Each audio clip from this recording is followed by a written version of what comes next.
Mr. Mayor, we are live and ready when you are. Okay, thank you. We'll go ahead and call this meeting to order. This is a regular meeting of the Soldovia City Council, February 28th, 2022, and it is 6:03 p.m. We'll go ahead and do roll call. Kennedy. Here. Swick. Here. Peyton. Here. Nathan. Here. Sweat is excused. Rojas. Here. Okay, we do have a quorum this evening. If Rachel, if you'll go ahead and lead us in the Pledge of Allegiance, please. Pledge allegiance to the flag of the United States of America, to the republic which stands one nation under God, indivisible, with liberty and justice for all.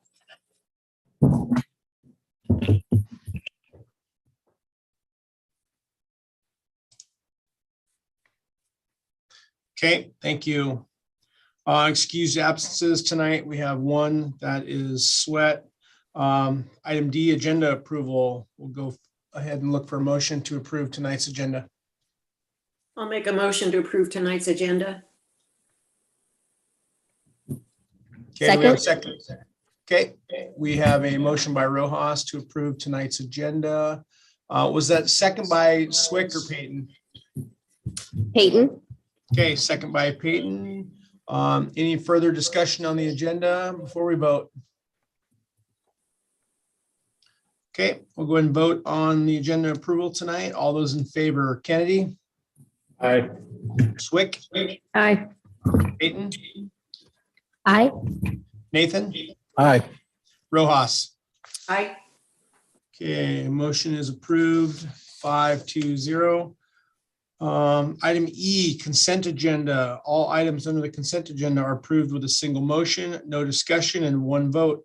A council member may request to remove any item for discussion and a separate vote. Items removed from the consent agenda will be placed under new business. Tonight's consent agenda consists of approval of minutes from the special meeting on February 14th, 2022, and minutes of the regular meeting on February 14th, 2022. Those are found on pages 5 and 7 of your packet. Ordinance introduction, none. Item 3 of the consent agenda is 3A resolution 22-36 is a resolution of the City Council of the City of Soldovia designating Charles Schwab as the City of Soldovia's custodian of the City of Soldovia Permanent Fund and authorizing the city manager to negotiate and execute the appropriate documents. That's found on page 12.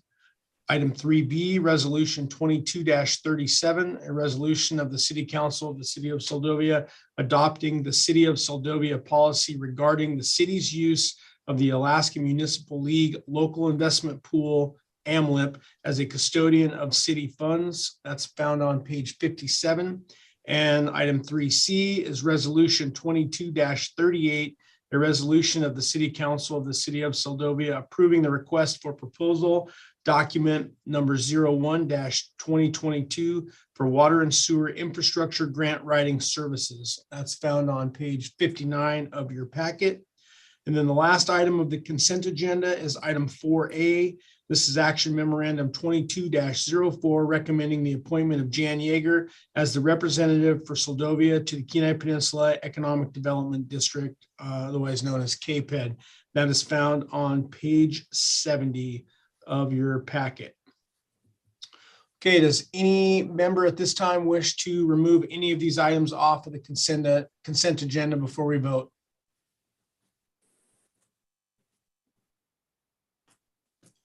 Okay, hearing none, we will go ahead and vote on tonight's consent agenda. All those in favor, Kennedy. Do we need a motion, Mr.? Yep, actually, I retract that. Sorry about that. Looking for a motion to approve tonight's consent agenda. I'll make a motion that we approve tonight's consent agenda. I'll second it. Okay, we do have a motion to approve tonight's consent agenda by Rojas, a second by Kennedy. Any further discussion before we vote on the consent agenda? Okay, all those in favor, Kennedy, Aye. Swick, Aye. Peyton, Aye. Nathan, Aye. and Rojas. Aye. Okay, tonight's consent agenda is approved, 5-0. Item F, mayoral proclamations. We have none. Item G, public presentations, prior notice. Each presenter has up to 10 minutes. We have two tonight. The first one is Aaron McKittrick, HEA Board of Directors.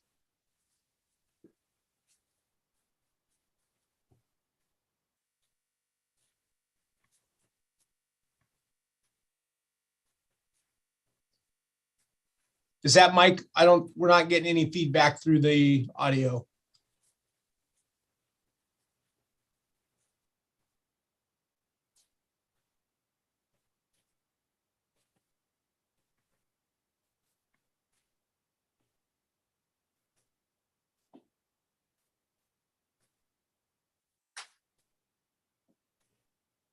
Nothing still.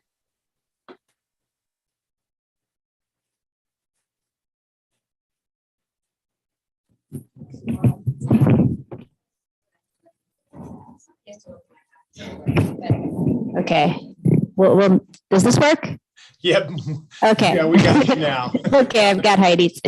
So yeah, I'm here today as your HEA District 3 Board of Director representative, and I don't have a big presentation. I thought I'd just give you guys a few quick updates on some of the things that are going on, and then just hear anybody's questions or concerns. If you have anything really technical, I'll write it down and take it to one of our technical people, and other questions I might be able to answer. So I think the most interesting thing that's happened lately is that the battery system, the giant battery up at the substation in Soldotna that HEA has been working on for the past couple of years, just went into operation. And so that's running and it's working really well. It's actually better than the specs that we ordered. So we have a little bit more battery than we thought we would. And the thing that does for us immediately is it saves fuel. And basically, it lets everything we've got run more efficiently. So one way you can kind of think of it is it's sort of like cruise control for the power plants. Like the power plants are these turbines, they're running on natural gas. And the more they ramp up and down and up and down as people use more or less electricity across the whole grid, that is inefficient and it's wear and tear on the plants. And so by having the battery in charge, the battery smooths that all out. And of course, you still have to turn the power plants up and down sometimes. You still use less power at night than during the day, but that's keeping it a much smoother sort of step function rather than a big wiggly line. The other thing, which isn't going on right now, but it was one of the big drivers to get the battery, is that it saves fuel all the time. It'll really save fuel anytime where the power line to Anchorage is down, like happened in the Swan Lake fire for 6 months, happens at least a couple months every year for maintenance purposes, and is probably actually going to happen a lot more because there's a big push to upgrade the power line, and you can't upgrade the power line while it's running. And so all of that is stuff the battery can do for us right now. And additionally, the battery can do all of that and can let us integrate renewable energy that we wouldn't have otherwise been able to take. Things like solar and wind that fluctuate, but can be cheaper than the power we've got. So if we can take it with the battery, we can get cheaper power to replace some of our fuel that we're using now.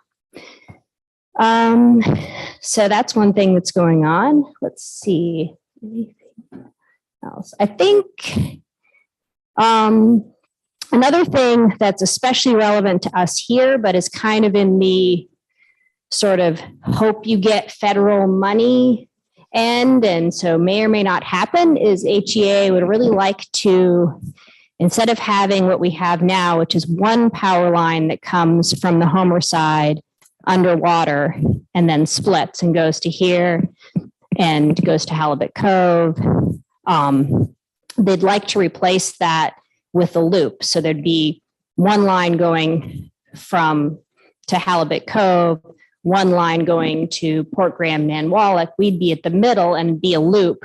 So instead of having to run our backup generator anytime something's going wrong on that whole end, they could probably get it from one end or the other, depending on where the fault was. And so that's something that there's maybe infrastructure resilience money for. It's not for sure, but if we could do it, that would be pretty awesome. I think those are the main two updates I have right now, but I'm definitely really interested in just hearing anybody's thoughts or questions, or what do you want to know about HEA? Thanks, Aaron. Any questions for Aaron? Comments from council? Mr. Mayor? Yep, go ahead, George. Aaron, I'd just like to say that we're pretty happy at the way the emergency generators have been working lately. They seem to come up as they should, and we do have something out of service. One question that's been asked by folks out the road, there's a few people that seem that whenever the power goes down out of Homer, they end up not being able to get power from Soldovia, and they're just out of power until the Homer problem is fixed. Is there something we can do about that? I'm not sure there is, because there's a number of switch points. So, I'm 3 miles out the road and we're on the good side of one of the switch points. And so we usually get power, but they have a number of different switch points, and they need to, and when you get out towards Jackaloff, you end up being in the segment of line that includes, the part that kind of goes through the forested wilderness. And that's usually the part that they're not sure is clear, because that's the issue. It's not, there's enough power in our backup generator to get everybody on this side of the bay. So it's not a question of how many people we can get. It's a question of what segments of line are they sure are safe without being able to fly them.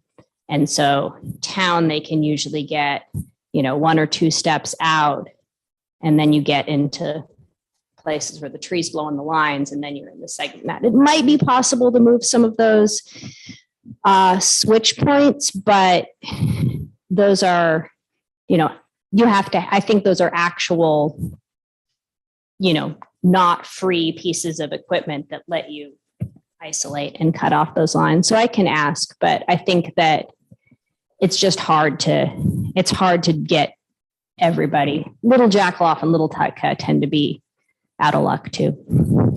Thank you. Thank you, George. Anyone else? Mr. Mayor, Yep, go ahead, John. I got a couple questions for.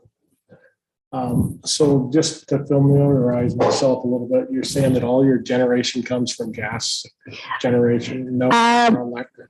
We do have hydroelectric as well. We have about now maybe about 14 or 15% hydroelectric from Bradley. It used to be 10, but we were recently in, the rail belt utilities recently, and the state expanded that project to capture water from a nearby creek. So now it gets more water in it, which has bumped that up a little bit. And so it's getting close to 15%.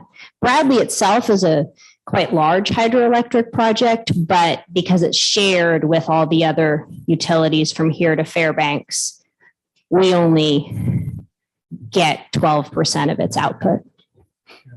It seems awful low for Alaska with all the, I'm from an area that most of their power generation is hydroelectric. And we sure wish we had more. Hydro is, definitely the places with the cheapest power in Alaska are places that all are very dependent on hydro. One thing that I'm still in early stages, but I'm hopeful, is that the state is looking into expanding Bradley again. Basically, there's the Bradley existing reservoir and dam. We recently diverted one creek into it.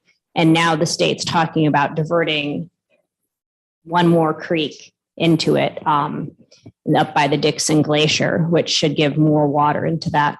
Also, HEA, we have now a FERC permit to put a small hydro project at Grant Lake. And it's a hard thing to do because hydro is so expensive up front. So we're working on it. It'd be great. It'll last forever if we get it done.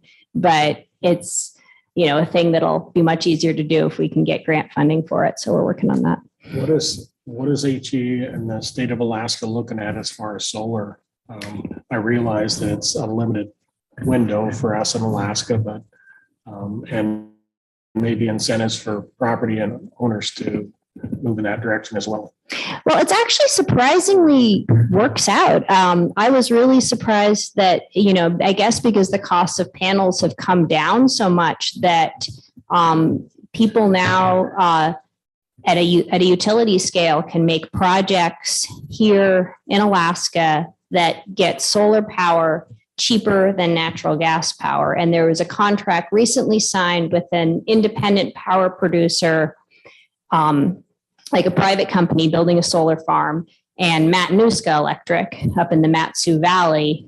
And they just signed a contract for a project with the cost of power there cheaper than the cost of MEA's natural gas. And so that same solar company has been talking about building a project here on the Kenai Peninsula too. They want to do one up in Sterling. And the project they're talking about would be the biggest one in Alaska at 20, 30 megawatts if they do that. And so the way that works from HEA's end is they're an independent company.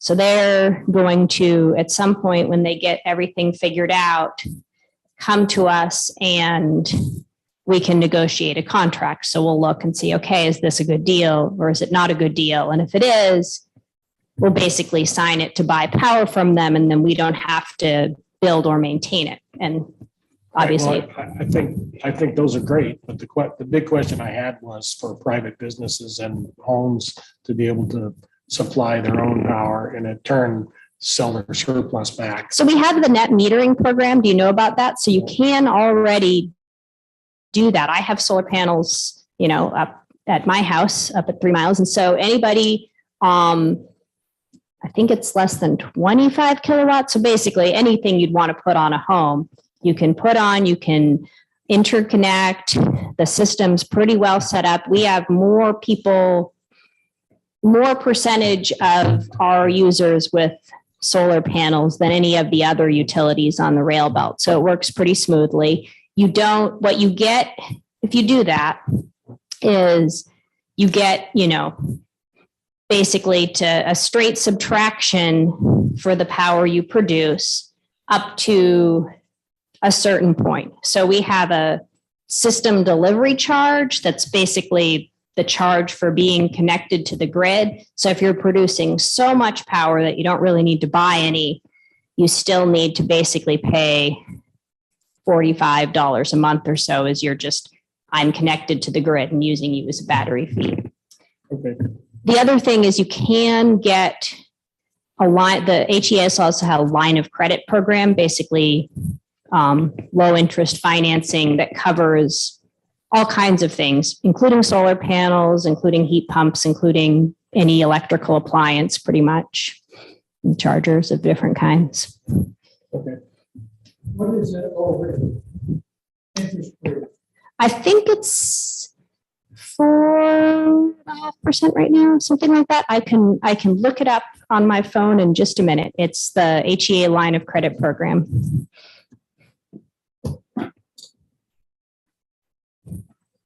Mr. Mayor, Yep, go ahead. Aaron, is anybody looking into thorium molten salt reactors? Absolutely, people are doing it, not at HEA. Basically, from the utilities perspective, things that are more in the in development experimental phase are kind of things that governments and the military have to work on, because we basically at HEA can't do anything if you can't like go out and get a loan from a bank to buy it. So people are working on micronuclear, people are working on tidal, people are working on all kinds of things.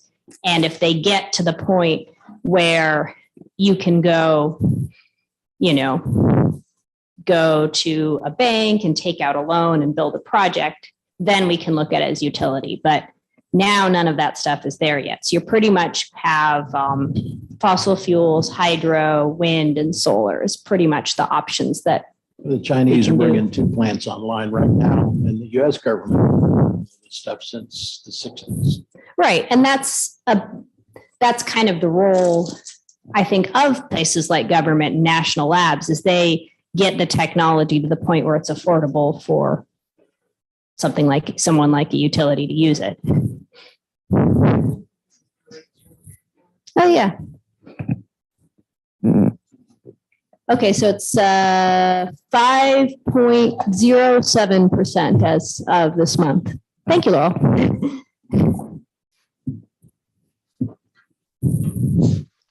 Okay, any other further questions for Aaron this evening? Okay. Nope. Greg, you got one? Yeah, I don't think anybody has any idea the size of these batteries in Soldotna. Can you give me the length of the bank and how much tons?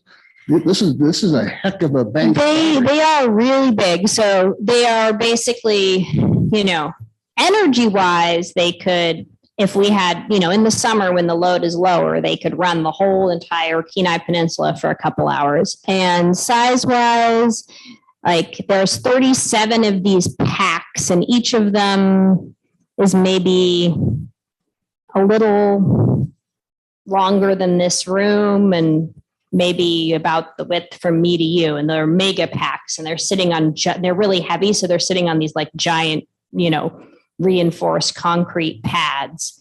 And if you ever are driving up the highway, you can see them. They're at the substation in Soldotna. Batteries don't look like much from the outside, but you can see the whole like line of them. One thing that's kind of funny is like now that they're online, you can see some certain articles and videos from Tesla or in the national media, and they make it sound like the batteries are on an island in the Arctic wilderness or somewhere like super cut off from society. And I think that's just how the national media portrays Alaska. They're actually just right off the highway there, but they are really cool. They are very useful. Yeah, I saw the video from HEA, the installation of those batteries. Yes. They're using a 30-ton crane. To install these things, and I think each unit is 6 volts and connected into parallel for 12 or a series for 12. They're 6-volt batteries, huge, giant ones, and they all together. And how long is the bank? The bank of the batteries must be at least 200 feet long or so. Well, there's, like I said, I described as one of those things, and there's a lot. There's 37 of them, and probably best is you can see it on a satellite photo. But yeah, it's pretty big. You just have like rows and rows of these things, and you're standing next to them. They're these pretty big containers, and they mostly look like white boxes on the outside. They hide all the important stuff where the rain can't get to it.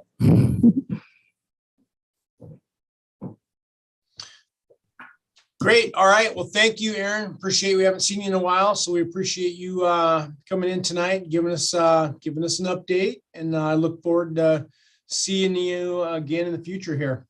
Yeah, feel free to invite me anytime. Sorry, I kind of forgot that I used to do this more regularly, and I'm happy to. Okay, perfect. Thank you, Aaron. Okay, it looks like we have item G2 tonight under public presentation prior notice. There's a presentation scheduled by Mr. Scott Ogan. Is he still set up, Heidi, for tonight? Mr. Mayor, I do not see him in the audience. I know that there is some email correspondence provided in a packet on page 71, but I do not see him in attendance at this point. I'm sorry, Mr. Mayor. Okay. Yeah, and I know, Rachel, we can give him maybe we can do a little quick summary. I know there was you and him had, according to the emails, had gone, had a little bit of correspondence here, kind of talking about the ferry model that's been adopted in Southeast. And I know his concern, working in the legislature is just the fact that is the Tustamina going to be able to basically keep limping along until we get our replacement ferry, and then what is the final version of the replacement ferry gonna actually look like? Yeah, exactly that. Mayor, I would just encourage people to read the packet for his comments, and it is the legislative session, so perhaps something came up in Juneau and we can try and get him on again another time. Okay, sounds good.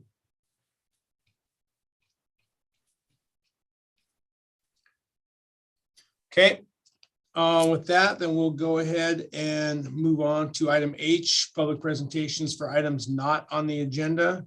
Do we have anyone that wishes to speak tonight for items not on the agenda? Yes, Mr. Mayor, we do have one person in the audience. Okay. Okay, we'll give it a try. Thank you. All right, Mr. Mayor, this is Laurel Hiltz. Can you hear me okay? Yep, it's working now, loud and clear. All right, thank you so much. Well, just a few updates from the Seldovia Chamber perspective. We've got a chamber meeting this Thursday, and it's going to be on Zoom, and we'll get that link out to everybody. It's going to be 12 o'clock, and we'll be taking a look at who we'd like to have as our old crab for 2022. And the theme for the 4th of July is a mermaid's retreat. I see a few fingers being pointed around the room. I know. And so the mermaid's retreat, and they're currently reaching out for folks to provide their own art designs to be voted on for the button. And otherwise at the chamber, we're also working on the FAM trip, or the familiarization trip, where folks. Oh, we just lost the audio there. Okay. Nope, now it's back. I'm back. All right. Radzy's like, he's editing. So we're going to be having a familiarization trip with whom are folks invited to come over on Thursday, May 26th, kicking off Memorial Day weekend. And the draft invite is put together, and we'll be sending that out soon. And also just note again that we pushed out a bed count to get a sense of how many people could be lodged in Seldovia in terms of all of the different facilities that have hotel rooms, B&Bs, et cetera. We're at 160 individuals, and that's would then be if the RV park was utilized or camping spaces were utilized. We have, I would say, 175 to 200 people potentially could be lodged. And I am encouraging anybody and everybody, if you have a spare shed, if you've got a hammock somewhere to hang up, I would encourage you to get the word out and let people know, because folks are looking for places to stay, especially around that coming home 2022 and the 4th of July week this summer. So that's great to see that and excited for that. But we also want to be able to welcome everybody that wants to come. So in regards to Seldovia Village Tribe, we've just been excited to be back able to utilize the school more effectively with community swimming, gym time, special basketball programs for the kids on Fridays, and basketball opportunities for people of all ages in the evenings and more. So, and now we're just looking forward to holidays coming up like Easter, the egg hunt in April, and Earth Day, and maybe even the return of the Seldovia Spring Carnival. So those are things that are in the works, and just wanted to share with you. Thank you. Okay, thank you, Laurel. Appreciate the update. And yeah, I too had gotten a little feedback from folks happy to be able to use the gym again for basketball. So that's good to see.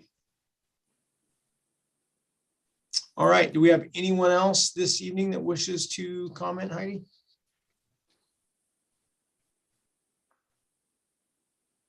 I'm not seeing any more hands raised at this time, Mr. Mayor. Okay. That'll conclude public presentations for items not on the agenda. Item I, committee and advisory board reports. We don't have Mr. any. Mayor, Yep, go ahead. if I may, there actually is a packet. I don't have it digitalized yet. I apologize, but I was able to provide a packet to the council members who are here in person.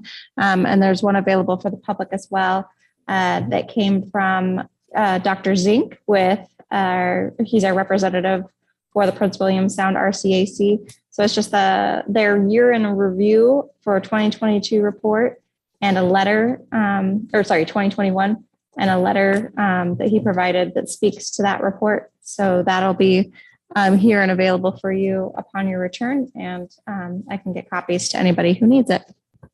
Okay, thank you. And that's the year in review from the Prince William Sound RCAC. Correct. Okay, thank you. Okay, item J, administrative reports. The first one is J1, the finance report, and there's a written report provided in the regular packet on page 75 of the packet.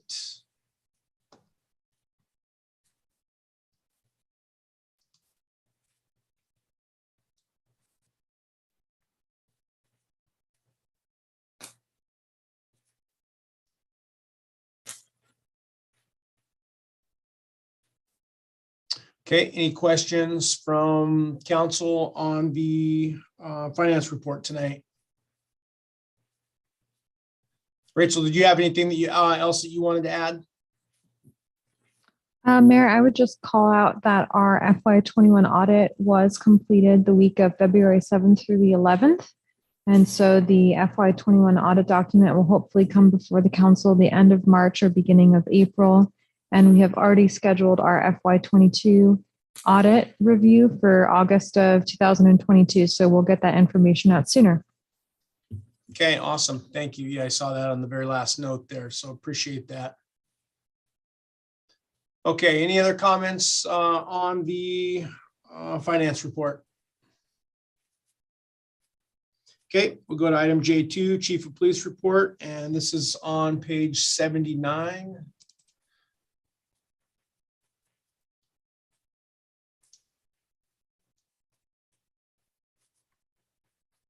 And that's a one pager, looks pretty straightforward.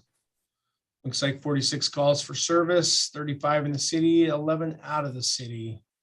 And I think we've continued to see that trend with more inside and less outside as things become a little more organized and normalized with folks out the road calling on the troopers for issues out there.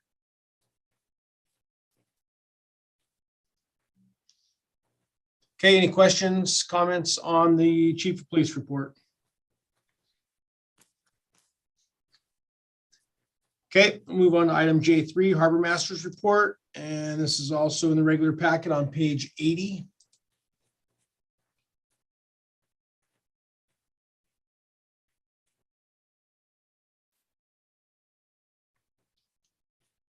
She's got her normal updates on ongoing tasks, projects.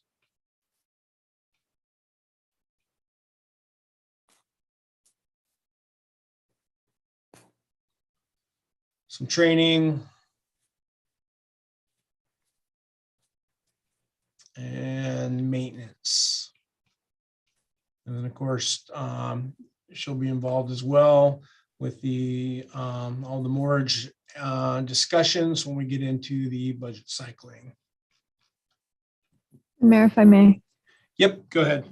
I also just wanted to give out a shout out to the harbor master who's really been learning the daily checks and daily operations of the water treatment plant.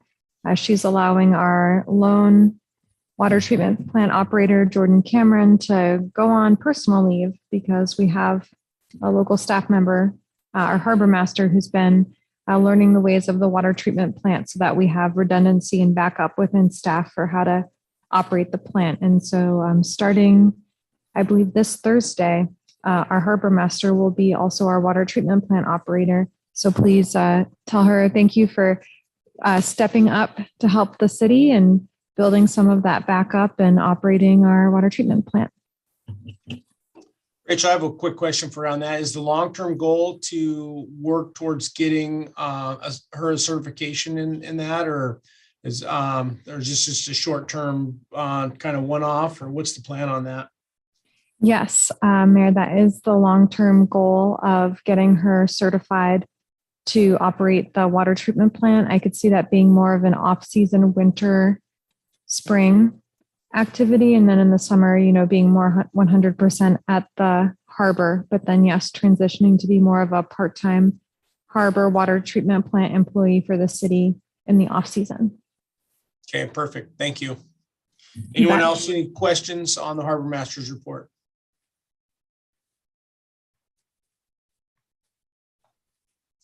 Okay, we'll go ahead and move on to item J4, Public Works Maintenance Report. This is in the laydown, and this is on page 3 of the laydown tonight.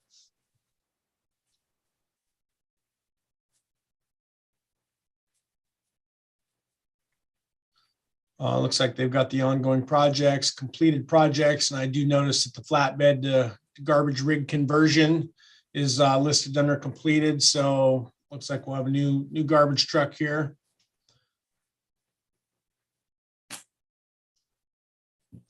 The water reservoir flush, what is that referring to? So Mayor, especially during this time of year, the turbidity for the water treatment plant spikes really high. And so by going out and flushing the dam, allowing the cycling of water and, flushing out the more stagnant water, that's like, I guess, because of the inversion in the water, the cold and warmer water mixing, we're able to reduce, the goal is to overall reduce the turbidity of the water that's being filtered by the plant itself. And so that way our filters don't get as dirty. It's not as taxing on the plant. So it's a regular maintenance feature we've been doing, at least with operator Cameron at the water treatment plant. So they just open the spillway then and let more of the water go down the creek? Okay. Yep. And I have some great photos of that at some point I'd like to share on our city Facebook to give people an idea of all the different aspects of providing drinking water in Soldovia. Cool. Awesome. Thank you for that. Okay. Any questions on the maintenance report tonight? Yeah, Mr. Mayor. Yep. Go ahead, George. It's a great big divot out of the bridge, probably from snow removal. I don't have any way of knowing how serious it is. I just would like to know that maintenance has looked at it and determined that it's still safe. Yep, sounds good. I noticed that myself too, and I'm sure, I don't know how often the DOT, I know they inspect that bridge. I don't know how often they come over and look at that, but we might want to make them aware of that for sure.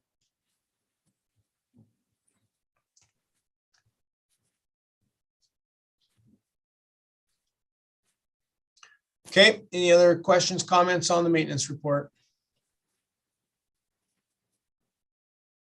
All right, we'll go ahead and move on to item K, public hearings, none. Item L, unfinished business, none. Item M1, presentation from State of Alaska Local Boundary Commission staff regarding annexation. And this is going to be found on page 83 of the regular packet.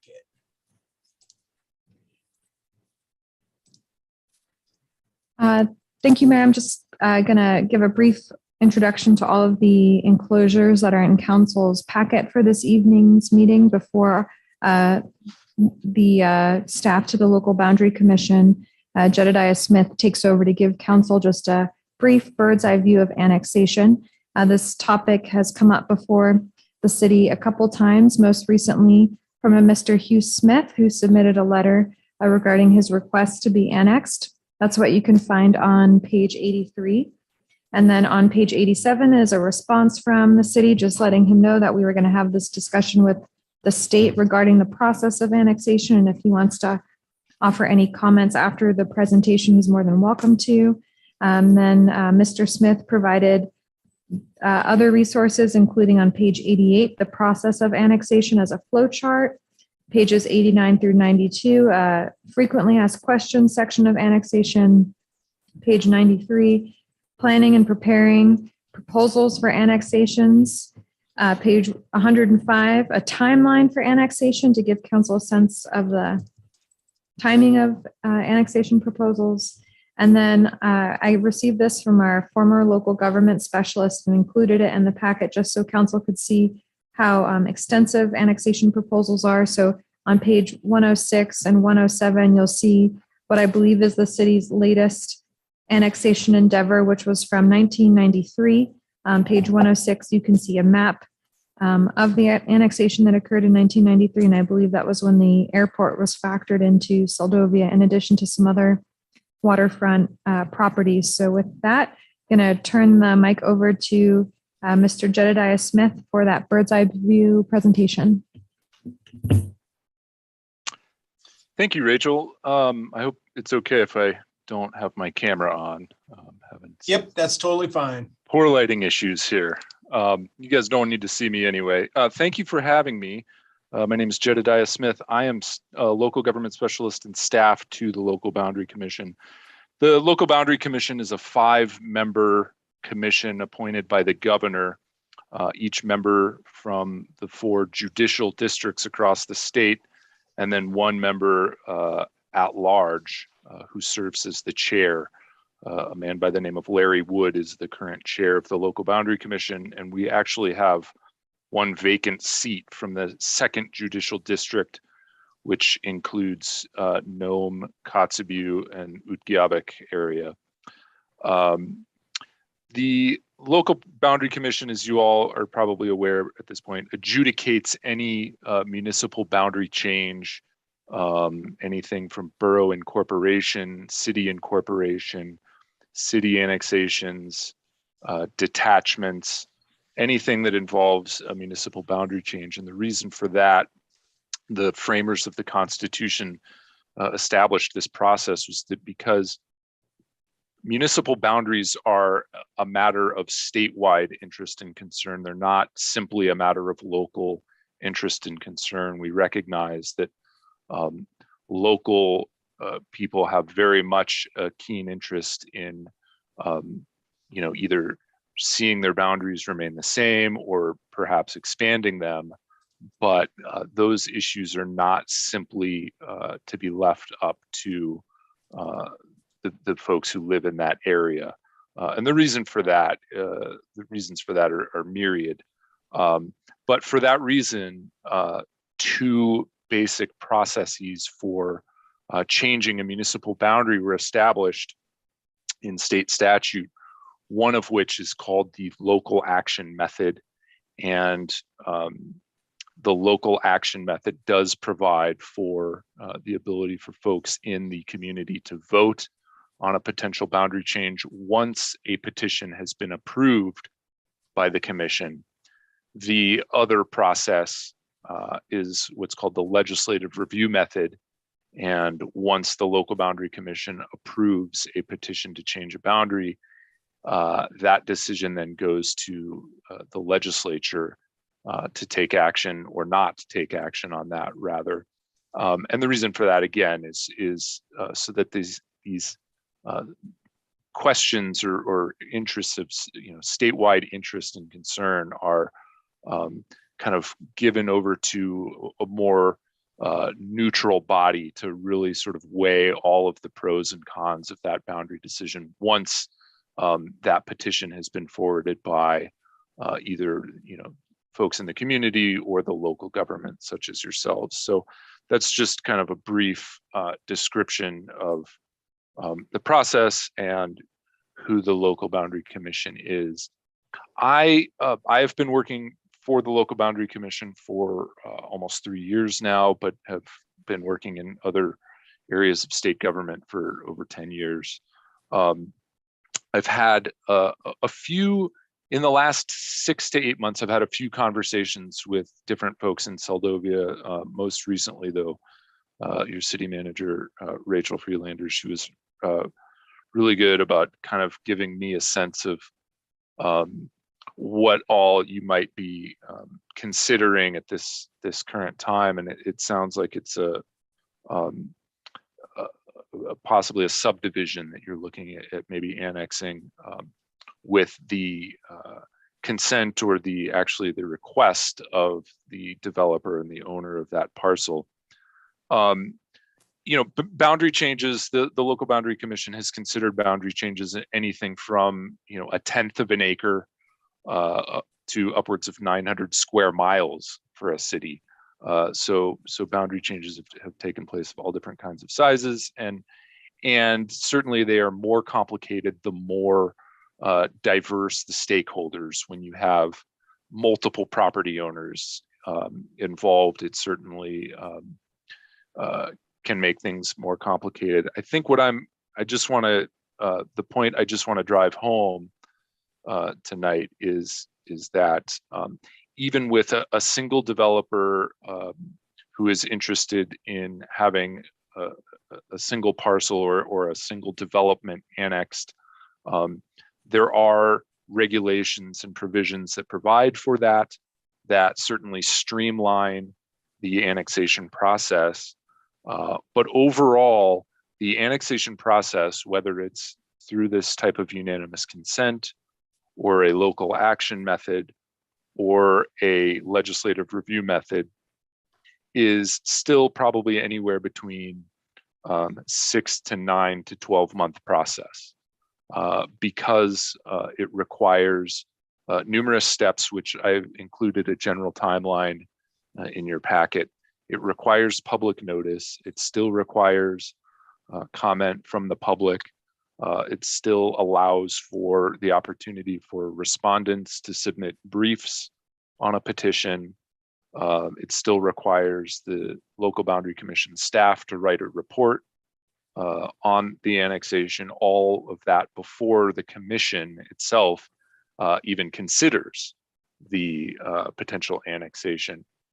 So all of that to say is, we frequently complain about government is nothing but red tape, but I would sort of posit that the local boundary commission is a lot of red tape, and probably for some good reason. And anyone that would be potentially opposed to an annexation would be thankful that there is so much red tape involved. But that said, I want to just let you all know that one of my duties, in addition to drafting reports on petitions that we receive, I'm also here to provide some technical assistance and help you navigate this process, because it is, there are many steps to this process, and probably even before the process begins, it really will be up to you all as the local governing body to have a conversation about whether you want to move forward with this at all. Because once you do decide to move forward, drafting a petition is not simply a matter of, we want to do this.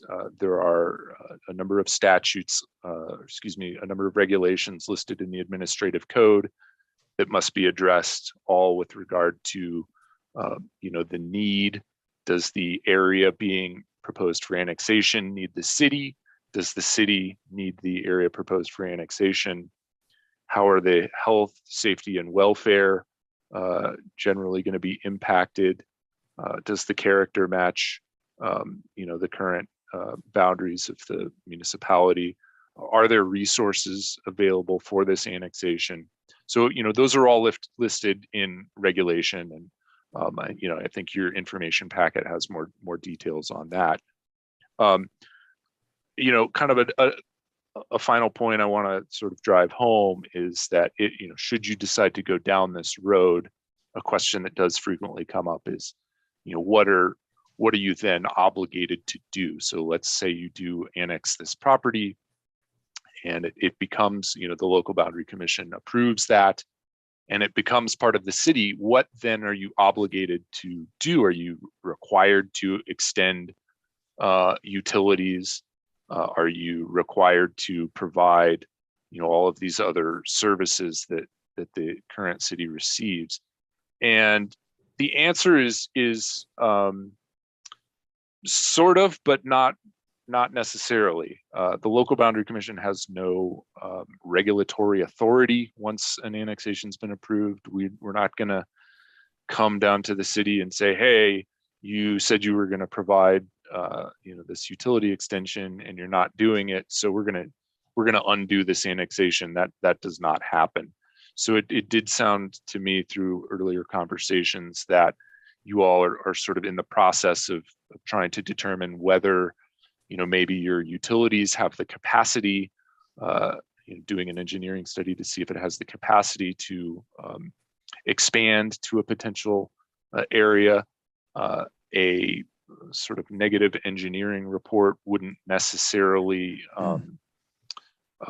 rule out the fact that you would want to annex, but it would certainly, it could bolster your case, but certainly would not be required for you to move forward with any sort of annexation. So that was only kind of one small piece of context that I got from your community. Of course, our office did receive sort of secondhand another petition earlier in 2021 from a resident of the community. Some of you may or may not be aware of that. It was much larger in scale and scope, but did not follow the correct procedures for submission.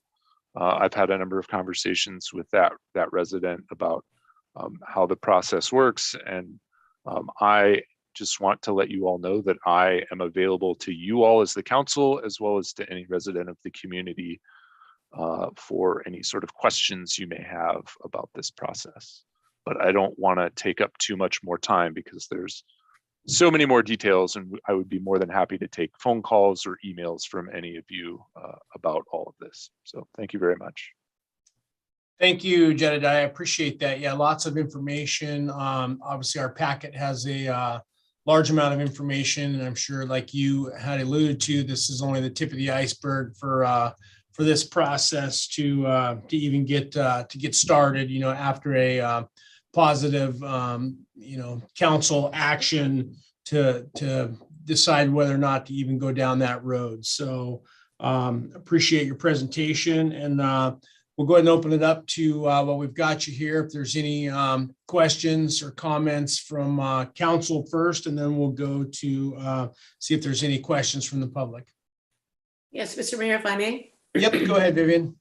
Yes, thank you, Mr. Smith, for joining us tonight. Just for my clarification, because I know annexation has come to the council over the years many times, and I realize it's a long process. But just for clarification, because I think this is the area that people get confused by and don't really understand, what is the obligation? And it is confusing. What is the obligation of the city? And so what I heard you say this evening, not necessarily is the obligation to the city to bring water and sewer to these properties or any other utilities. Is that correct?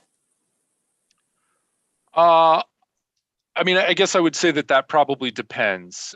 Some of that would depend on what your utility ordinances would say. It kind of varies community to community, and I have to admit I have not done a review of your municipal ordinances. Certainly, if you moved forward with a petition or even wanted to move forward with a conversation about a petition, I would be happy to take some time and look a little bit more in depth into that. What I will say is that other communities across Alaska have expanded their boundaries without expanding their utilities. And the reason for that could be many reasons for that. One could be, maybe they needed to acquire property that was already owned by the city, but outside city limits and didn't need utility service. One may be that they just didn't have the capital to extend those utility services. What I can tell you is that there are other communities that the city is required to extend its utility services if a customer requests it and is willing to pay for it. I think that those would all be under a utility tariff and some of those details. So I'm certainly not, I can't speak, with all authority on what the situation may be. But what I can also tell you is that, if you submitted a petition that said, we would like to annex this property. And the reason we want to do this is we would like to extend utility service to this property. Certainly that bolsters your case. Should you submit a petition where you say that, and then after the fact, after the petition is approved and you decide, you know what, we either don't have the capital to do that extension right now, and the developer isn't willing to pay for that extension, or our utility just would not be able to function properly if we did. I mean, you probably wouldn't extend those services if your utility wasn't going to be able to do it. And if you figured that out after the petition was approved, there's certainly no mechanism for the state to come in and proactively undo that annexation. You could certainly then go back and detach the parcel, but again, that's another long and resource-intensive process. So that's a long way, roundabout way of saying it kind of depends. But certainly you would be under no obligation under penalty of perjury, if you will. Does that make sense? Yes, it's a complicated issue and it goes in depth. So yes, I appreciate your response. Thank you. Thank you, Mr. Mayor. Yep, Mr. thank Mayor. you, Vivian. Yep, go ahead. Mr. Smith, if George Nathan, could we present a plan at the time we submit an application to annex that would, over a period of time, provide the services that we're talking about? Do we have to pay for this right up front, or can we spread it over a period of time? So if I understand the question, are you referring to potentially utility expansion, or I guess a Water and sewer. Yeah. So what you would probably would end up doing is in the petition process, there are several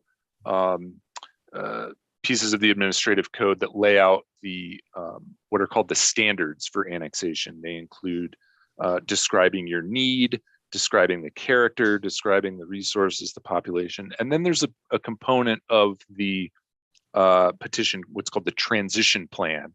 And that's where you propose, how, if the petition is approved and if the expansion, how you're going to sort of phase in those city services. And you need to do more than simply describe utility services. You'll also want to describe, how you're going to transition this new parcel, how is your Department of Public Safety, your police department, going to be capable of patrolling this new area? Is how are you going to be taxing this new area? Is there going to be property tax levied? All of those things are described in there in such a way that they're sort of hypothetical, but you'll want to describe them with sufficient detail that they're plausible. That someone like me is going to read this and say, you know what, this seems reasonable. You're making a reasonable case for needing to expand your boundary. What we don't want is to receive a petition from you all that says, that's wildly, grossly optimistic. And we have seen these from other communities who expand their boundaries by, literally hundreds, or even proposed by thousands of square miles. They think that they can annex, large parts of the ocean to tax, 50 miles offshore. And that's just not really reasonable. There's no need for city services out in the middle of Kachemak Bay or Cook Inlet. So it's kind of an apples to oranges comparison, but how you would describe that is going to be entirely up to you. But what you'll want to do is do that in a way that a reasonable would make it sort of reasonable to this independent body that's going to be considering this. So again, you're not obligating yourself, but you're in good faith sort of describing what you're proposing to do and how you're proposing to adjust to a boundary change by providing services. And it's more than simply just utilities. Thank you. Okay, thank you, George. Anyone else? Yeah, Mr. Mayor. Yep, go ahead, Jennifer. So you keep saying that we need to do all this for our petition. So is this, you want to see the petition come from the city itself or from the individual requesting to become part of the city? That is entirely up to you all. We have no dog in that fight. Okay. And certainly the statute provides for either case. There are certain steps that, if the local governing body, if you as the city council want to submit this, there are certain steps that you would need to go through to submit that petition. But if there's an individual resident, or this particular development owner who wants to submit the petition, they may do that on their own as well. There are other steps that a non-governing body, if you will, submitting a petition, there are signature requirements that they would go to that are similar to kind of a ballot initiative process, if that makes sense. And then certainly if this individual submitted the petition, you all as the city, I think would really want to consider filing a respondent brief to this. You would certainly need to weigh in significantly because the Boundary Commission is going to be considering expanding the city's boundaries. But no, it doesn't strictly need to come from the city. It could potentially come from a resident. Okay. And it's not up to us to decide who that is the best person for that. It's going to be up to you all as a community. Right. Okay. Thank you. Thank you, Jennifer. Anyone else on council?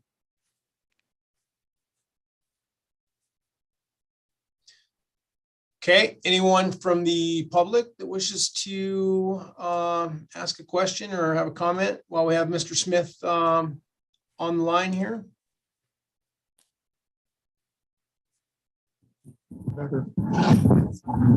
Okay. Yeah, to start off with, I have to make a comment. Basically, I'm deaf. Even though I have hearing implants, anything that comes over a speaker, I do not get most of it. So anyways, so if I happen to repeat or ask questions that have been answered before, that's the reasons. Okay, this topic first came up 37 years ago. Some of the history on the project when the Native Association was doing logging outside of town, the logging company bought Backer's farm so they could put a road through at their own leisure, you might say, or their own specifications.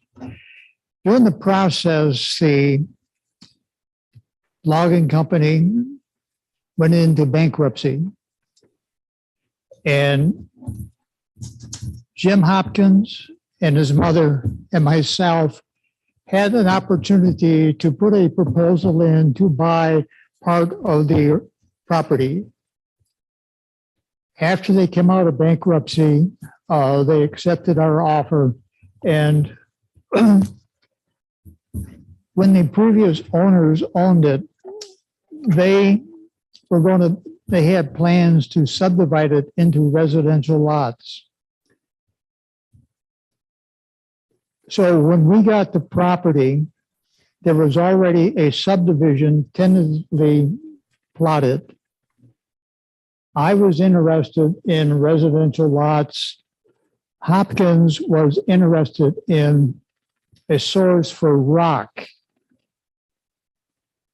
He was into the heavy equipment business and had markets for hard rock. So anyways,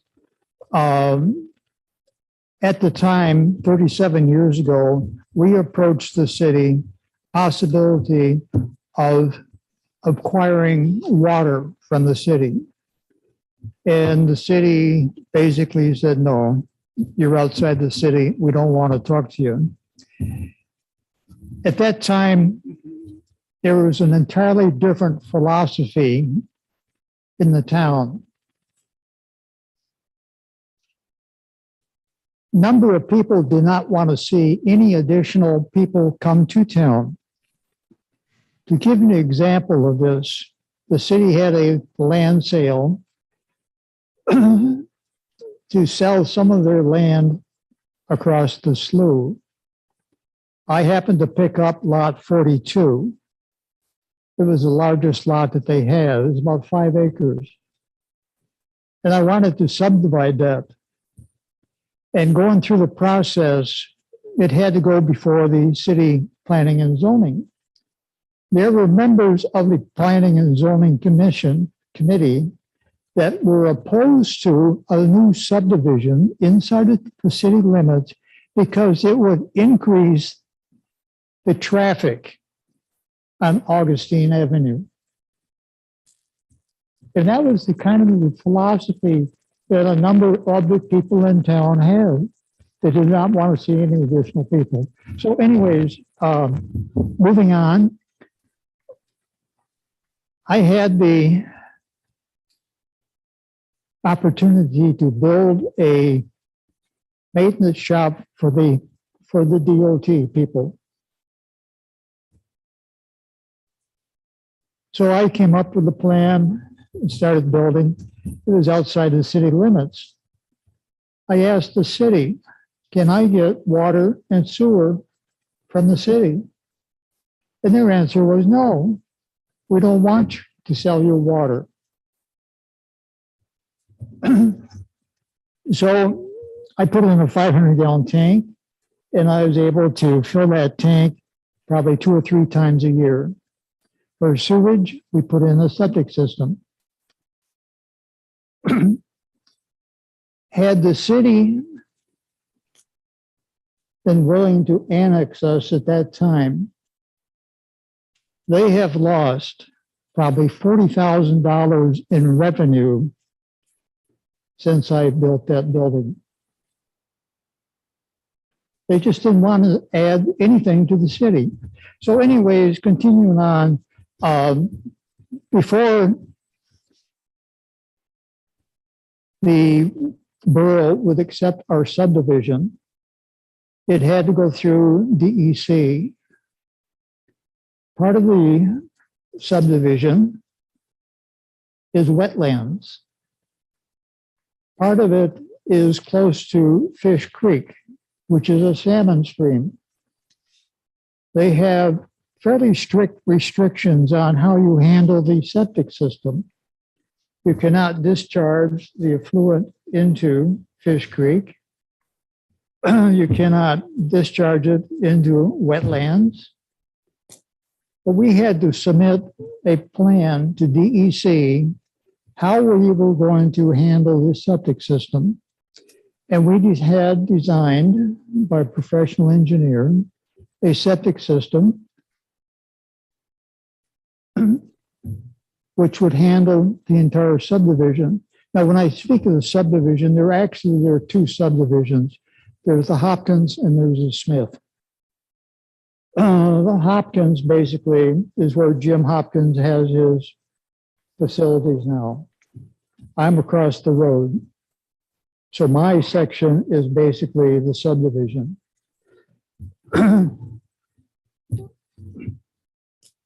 Anyways, the septic system had a large septic tank and a leach field. Each lot then would have to pump up to that septic tank. And our thinking was, well, why duplicate what the city presently has? So when we put the building in that DOT used, we had our own septic system. Also, on the subdivision plot plan that was approved by the Borough Planning and Zoning Department, there's a stipulation: no lot can be sold until serviced by a community septic system. That's one reason why no lots have been sold for 30-some years. There's not a community septic system available. We have I have a contract with engineering firm to dispose of the septic system. Each lot would have its own septic tank. Then the effluent would be pumped over to the leach field. That way, it eliminates duplicating the city facilities. As far as water, we do have a well. It's a well, so it does not need chlorinating. We've had it tested, passes all the tests. We've had it flow tested. It's rated at 60,000 gallons a day, which is basically the same amount of water that a city this size would use. We have run a 4-inch water line from the well through part of the subdivision. There are presently customers utilizing the water. Why don't we want to continue using that water? Basically, we don't want to be involved in the paperwork maintaining a certified water system. So we'd rather buy water from the city. Can you buy water from the city if you're outside the city? We have no problems with annexation, provided it can be broken down into segments. I basically live off my retirement check.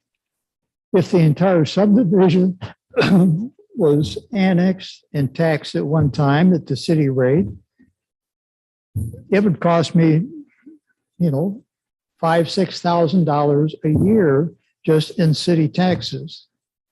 So I look at it, why should I spend umpteen thousands of dollars so I have the privilege of paying the city an additional $4,000 or $5,000 a year?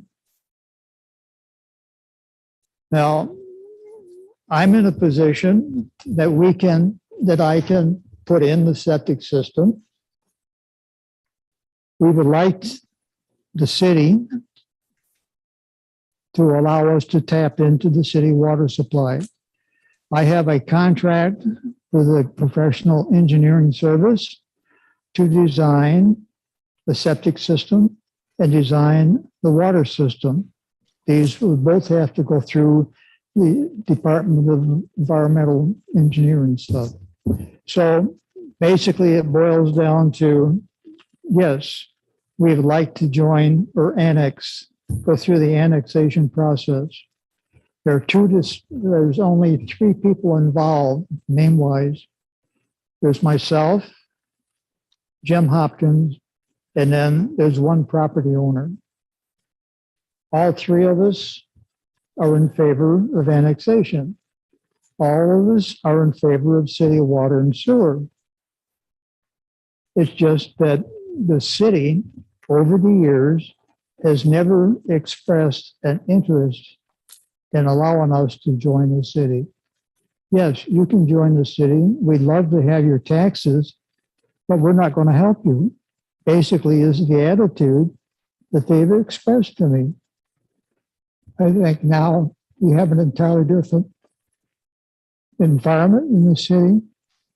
I think the council members and the city manager are interested in how can we increase the city revenue. If you look at a business, how do they increase their income? Basically, they increase their services somehow. How does the city increase their income? They raise taxes. This is an opportunity to generate several $1,000s more per year in revenue at basically no additional expense. So, are there any questions that you have of me now? I have one. So Hopkins wants in as well, his whole shop property and everything. Say that again. Does Hopkins want to annex himself Oh, yes, into yes, he does. his whole shop property, everything? I'm not sure how much of his property he wants to annex, but he is definitely interested in doing something so he can have city water. Right. Is there something in our codes about extending?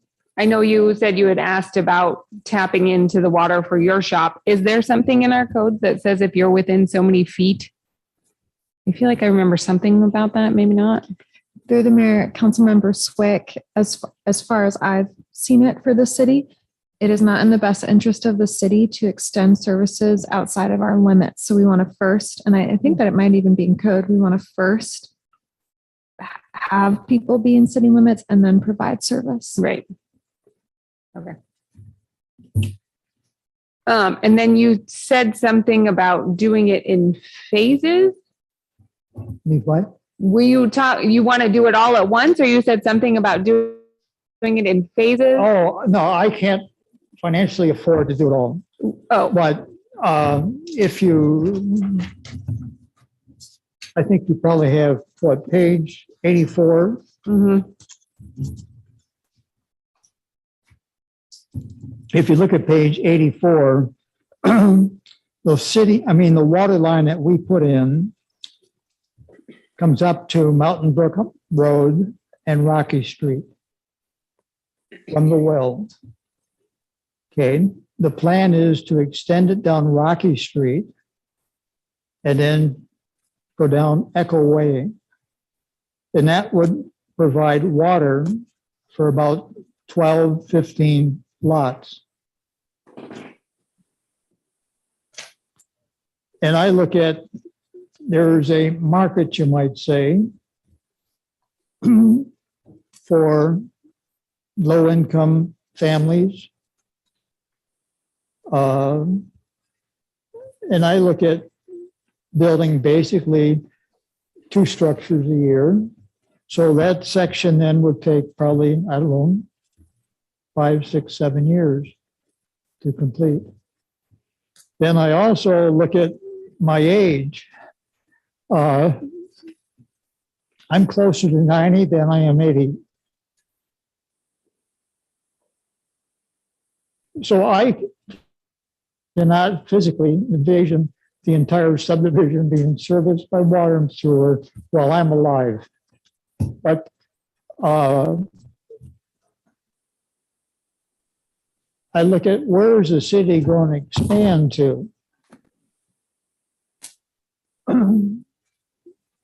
There's a number of vacant lots in town, but I think that they're tied up and it will never be available.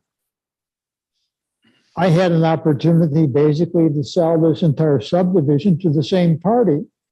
If I did that, Seldovia then would be locked into its present population of what, 250 people. So that's where I'm coming from. And I look at building structures that are, say, if you're a weekend person, you can lock the door and not worry about it all winter. If you're a full-time resident, it should be built so that it can be economically maintained.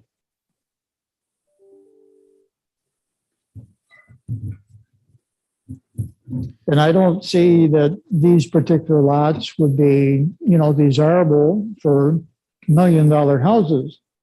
I look at it as more of a young family or senior citizens that are looking for reliable housing. And speaking of reliable housing,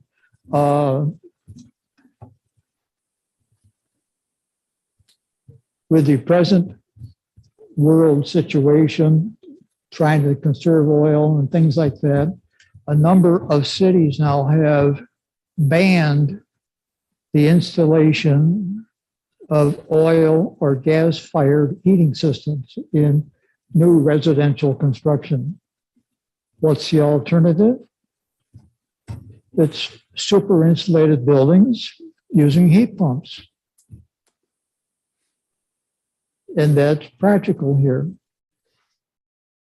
So anyways, any more questions? One last one. The property right in the middle, Right?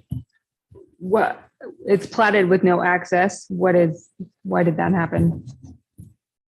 It's platted with there's no access to the middle one. Oh, okay, that's a swamp. That Still.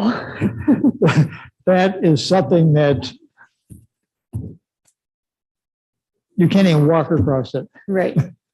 It's basically where the eagles take their bath. Mm-hmm. Yeah. No, I just think that it would need to be, I don't know. No, it's Something restricted. I mean, the borough charges me taxes. They realize I can't do anything with it. Then the taxes are only, I don't know, $10, $15 a year. Right. Okay. Thank And you. there's supposed to be a walkway access going across from Rocky Street across to Creekside Drive. So there's a public access across the end of that as a hiking path. Mr. Smith? Yes. So I'm sorry, I might have missed something. So currently you have a leach field and a water, you have a well. So if the city, if we proceeded with annexation and we proceeded with offering utilities, what happens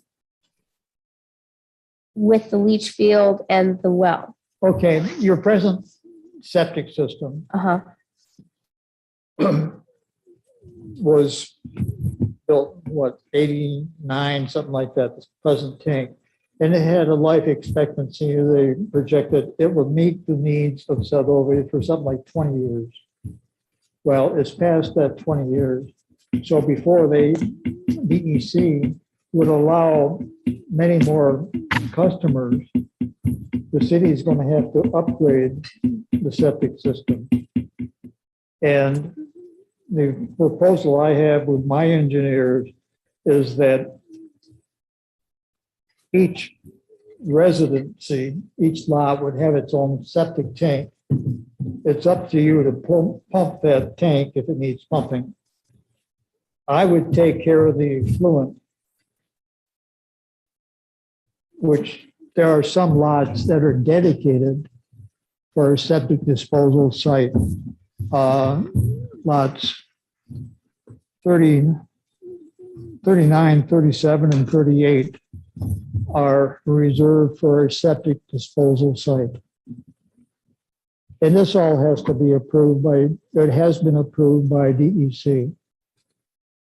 So your intention is basically to offer an alternative to the city instead of potentially overwhelming the existing infrastructure here to supplement for the septic. And then your well, are you hoping to tie the well into the existing system somehow, or? We prefer to have chlorinated water. And so the well it currently exists, but it will essentially be debunked if you were to be annexed. Pardon?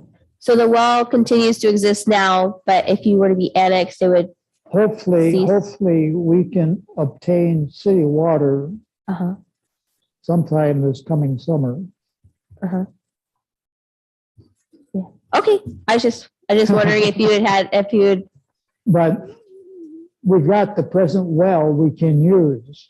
Just that we would prefer to have city water. Okay. That's all I had. Thank you.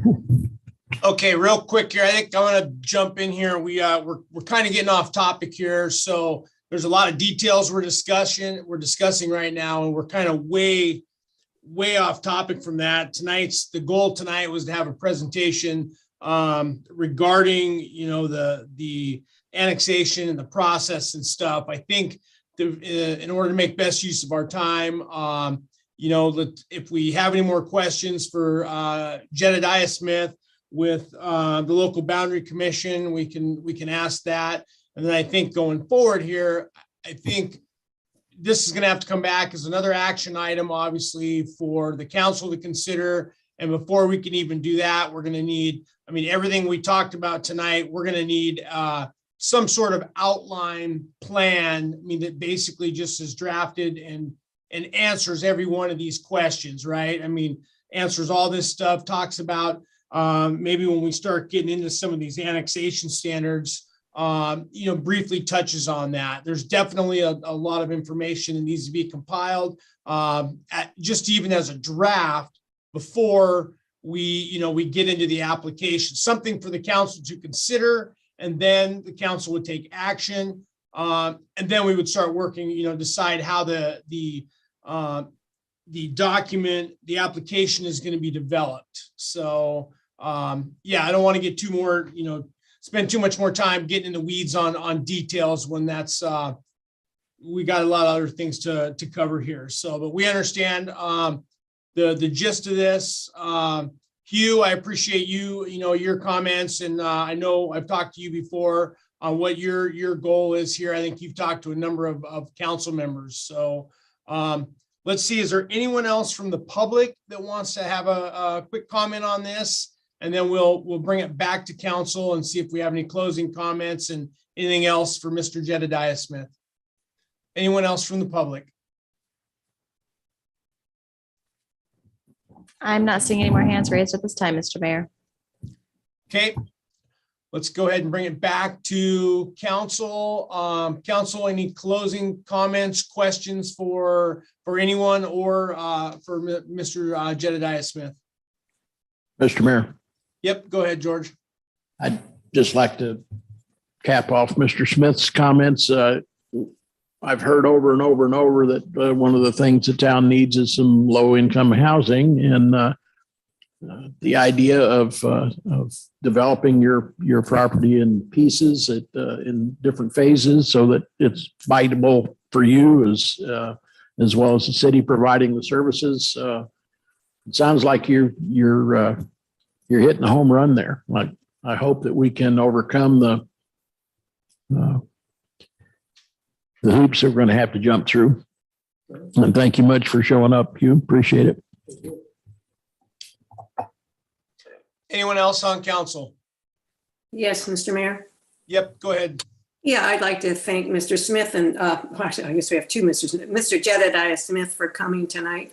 And as we move forward with future meetings, hopefully he'll be at service desk and we can call him and ask him when we come to more questions. But I realize this is a really in-depth process and we just barely nipped it in the bud, but I'd also like to thank Hugh Smith for coming forward. But this is a process and this needs to come back for conversation because there's a lot to it that needs to be discussed. Thank you, Mr. Mayor. Thank you, Vivian. Anyone else? Okay, I just had one closing question for Mr. Jedediah Smith. Can you give us like one takeaway or maybe the biggest thing to consider that you see in your experience for a petition to be successful for annexation? And, we don't have to get too far in the weeds, but just if there's maybe one thing that sticks out, in terms of like application completeness or, something that would maybe make it easier to get it through the process. Yeah, thank you.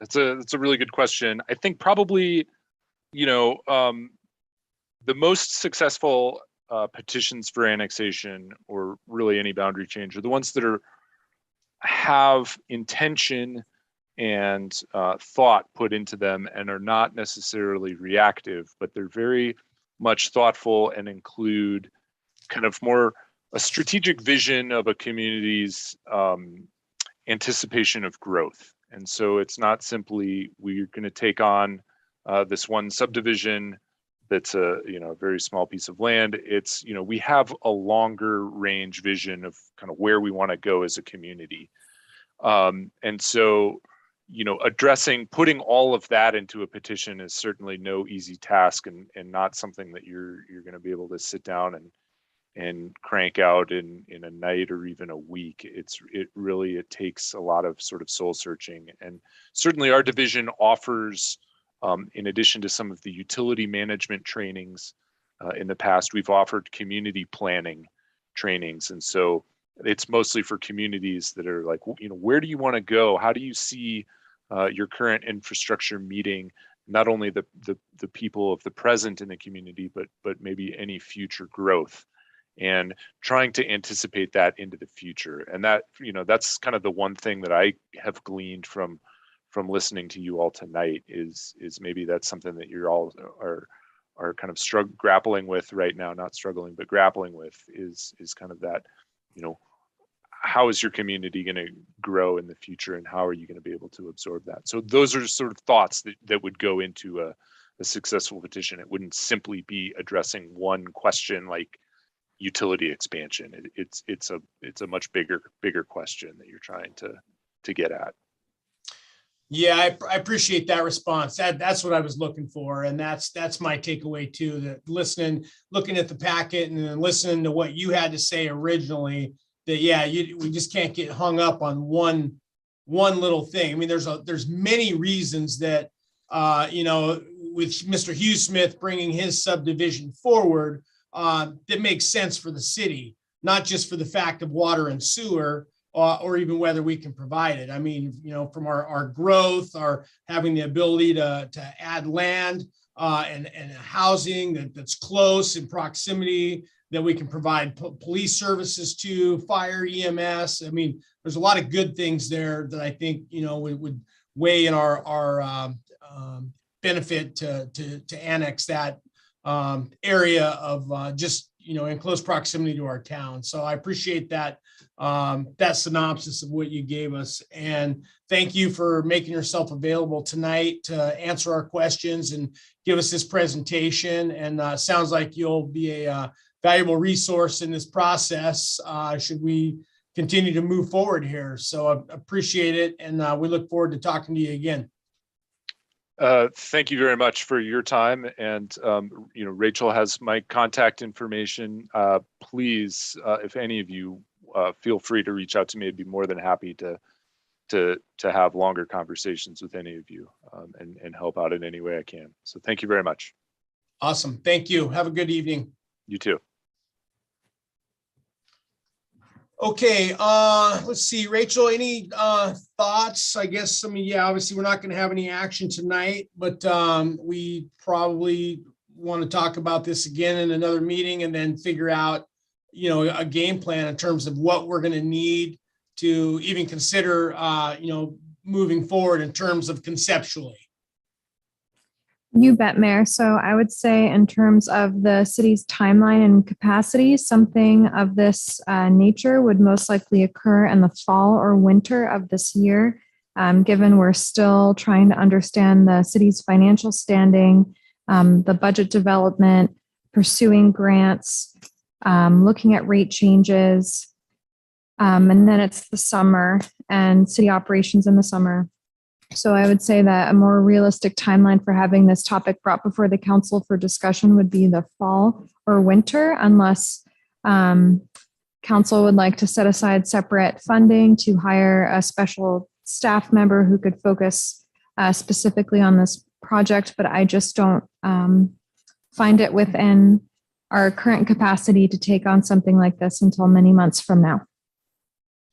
Yeah, no, and I get where you're coming from. And I'm thinking that, we might be able to talk with Mr. Smith, Hugh Smith, just about what we could ask him to provide, in terms of just general information of what he's looking for, kind of some of the stuff that he outlined tonight, to give us a starting point. I think there could be a lot of legwork done prior to a meeting where we, actually get into the nuts and bolts of it and take an official action as to whether, to talk about actually moving forward, if the council wants to move forward with the annexation. That's the first question. Do we want to move forward? And then, then how do we get there? That's the dirty part of it, is how do we get there?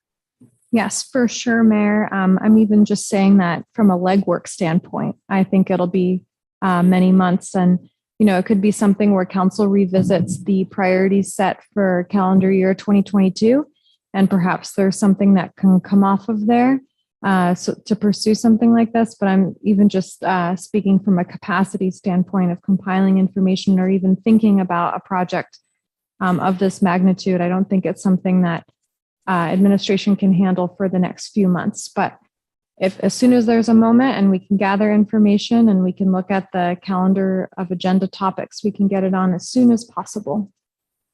Okay, and this may be something too where we come back here and think outside the box and see if there's a council member or two that, if we want to form a subcommittee or something to, work with the applicant or applicants to kind of start doing some of that legwork. That might be a good idea. So, because I know you guys are going to be tapped going, coming up with the budget process and all that. So I'm just thinking of, and we don't have to solve that tonight, but that just for everyone on council to keep that in mind. You guys all think about it. And then, we can reach back out and throw this back on the agenda at any time to, have another, at least discuss it again in terms of how we want to proceed with this.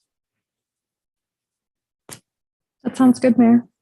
Mr. Mayor, Yep, go ahead, George. I don't really want to see this get kicked down the road for a year before we even think about it. I've been working on this up to now. I'm happy to continue doing what I can do. I'd like to first set some sort of a timeline to make a decision whether we want to pursue this. I think that much we should be able to do fairly quickly. And then if you want to slow down for a period of time, that's fine. But just sit here and do nothing. And then a year from now say, oh, well, we changed our mind. We don't even really want to consider this. I don't think that's a wise way to go. Just my point of view. Yep, no, understood. And they're, that might not be as simple as that. The question is do we want to go forward with it? I mean, there's obviously there's going to have to be some more information brought, compiled so that we can even make that decision. I think conceptually, from what I'm hearing, there's probably a pretty good chance that there's support for it. I certainly, am in support of it. Obviously the devil's always in the details, but yeah, I think we just a matter of getting some information together and getting it back on the agenda to have a discussion. And it, for at least that first question, do we want to move forward? I don't think that has to, be kicked too far down the road. I agree with you on that. Thank you. So, all right, well, we will, we'll go ahead and conclude that topic for this evening, and then we can talk offline about, what, how we double back on that and what the next course of action will be on that. I think right now it's 7:40. Why don't we take a short 5-minute break here, and then we can resume and finish up the second half of our meeting here. So let's take a 5-minute break.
We just about got everybody back in the room there.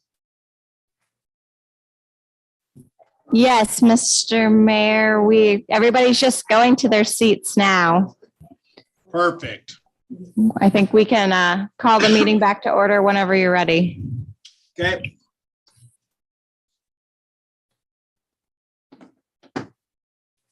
All right, we'll go ahead and call the meeting back to order. We are, let's see, on item M2, and this will be discussion with the SRSA on the partnership to promote recreational activities on city property. And this will be found on, I believe, page 5 of the laydown. And we'll go ahead and have presentation by whoever's going to do this one. I assume the city manager. Thank you, Mayor. I was actually going to turn it over to Lisa Stanish and Mark James to go over the memo that they've provided council in the laydown and just touch on some of the events they'd like to partner with the city on. Awesome. Hello, everyone. It's Mark here. Can you hear me? We got you loud and clear, Mark. Okay. Just to pull a little thread from the last item on the agenda to this item, I'd just like to point out that Hugh Smith was crucial in the development of the Boys and Girls Club back in the late 90s, and he was crucial in the funding and design of the SOC as it is right now. And I believe he was the one who initially proposed a service area to continue to fund the facility after the Boys and Girls Club was pulling out of Seldovia. So just a little background there. Hugh's a community gem. So anyhow, I think all the material in front of you is pretty self-explanatory. Essentially, the SRSA and the SOC want to be able to expand our services in the community. Previously, we've been limited to all of our activities taking place on the Susan B. English campus as a agent of the borough. They didn't want to see us incur any liability off the campus. So it's been kind of limited on what other additional services we can provide off the campus. So we've talked, Rachel's talked with your attorney and found out that it would not cost any additional money for the city to be able to cover us providing services within the city for additional services off the campus. So we're wanting to enhance our services and reach of the SRSA to the larger community, and this is a possible avenue we're looking at in partnering with the city.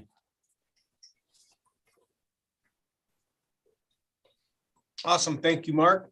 Let's see, Lisa, did you have anything you wanted to jump on that? And no, I provided the memo, and which kind of lays out some of the ideas that we've had of what the SOC or the SRSA might host on city properties. Again, it's just kind of a tip of the iceberg of what we can do to continue to provide recreational services and also help the city and the SRSA provide better recreational assets throughout the community. So if you guys have any questions, I'm happy to provide any further information. awesome. Okay, anyone from council have any questions or comments for Mark and Lisa? Mr. Mayor, if I may? Yeah, go ahead, Vivian. Yeah, well, this has been a goal with the SRSA for a long time to be able to expand the horizons. And working with the city, we tried to work on this many years ago. So I'm happy to see it. I'm also happy to see the programs that you're thinking about doing, the Susan Lake, that area. And also, I think it's another way that those people who pay that 0.75 mill rate outside of city limits and city limits will feel like their access of what the SRSA is doing helps them also. But with that being said, there should be no extra cost to the city whatsoever, as far as I'm concerned. But I would like to see this program move forward, and that we take on the insurance issue at no cost to the city. That's great. And build the CERS into more than what it is right now. Thank you, Mr. Mayor. Thank you, Vivian. Anyone else from council?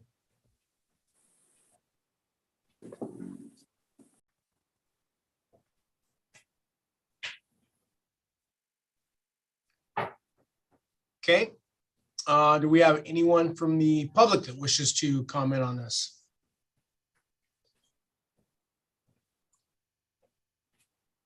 I am not seeing any hands raised at this time, Mr. Mayor. Okay, thank you. Yeah, I'll bring it back to council. I'll just chime in. Yeah, I agree with Vivian on this, and reading through the memo, and then I know we had a couple meetings a while back. It's been quite a while now since we had talked with Mark and Lisa, and I think this is a great idea. I think it would just further to move our our total community spirit, getting things happening within the local area, from outside beach to maybe other areas around and within the city. Yeah, I don't see it being a bad thing at all. So I'm definitely in support of it. And obviously liability these days is a big deal. And if we can manage to make sure everyone's covered with no additional cost, then that's a benefit for everyone. So yeah, I'm definitely in support, and I appreciate both the city and the CERSA willing to work together to try to see this thing through. Anyone else for final comments, questions from council?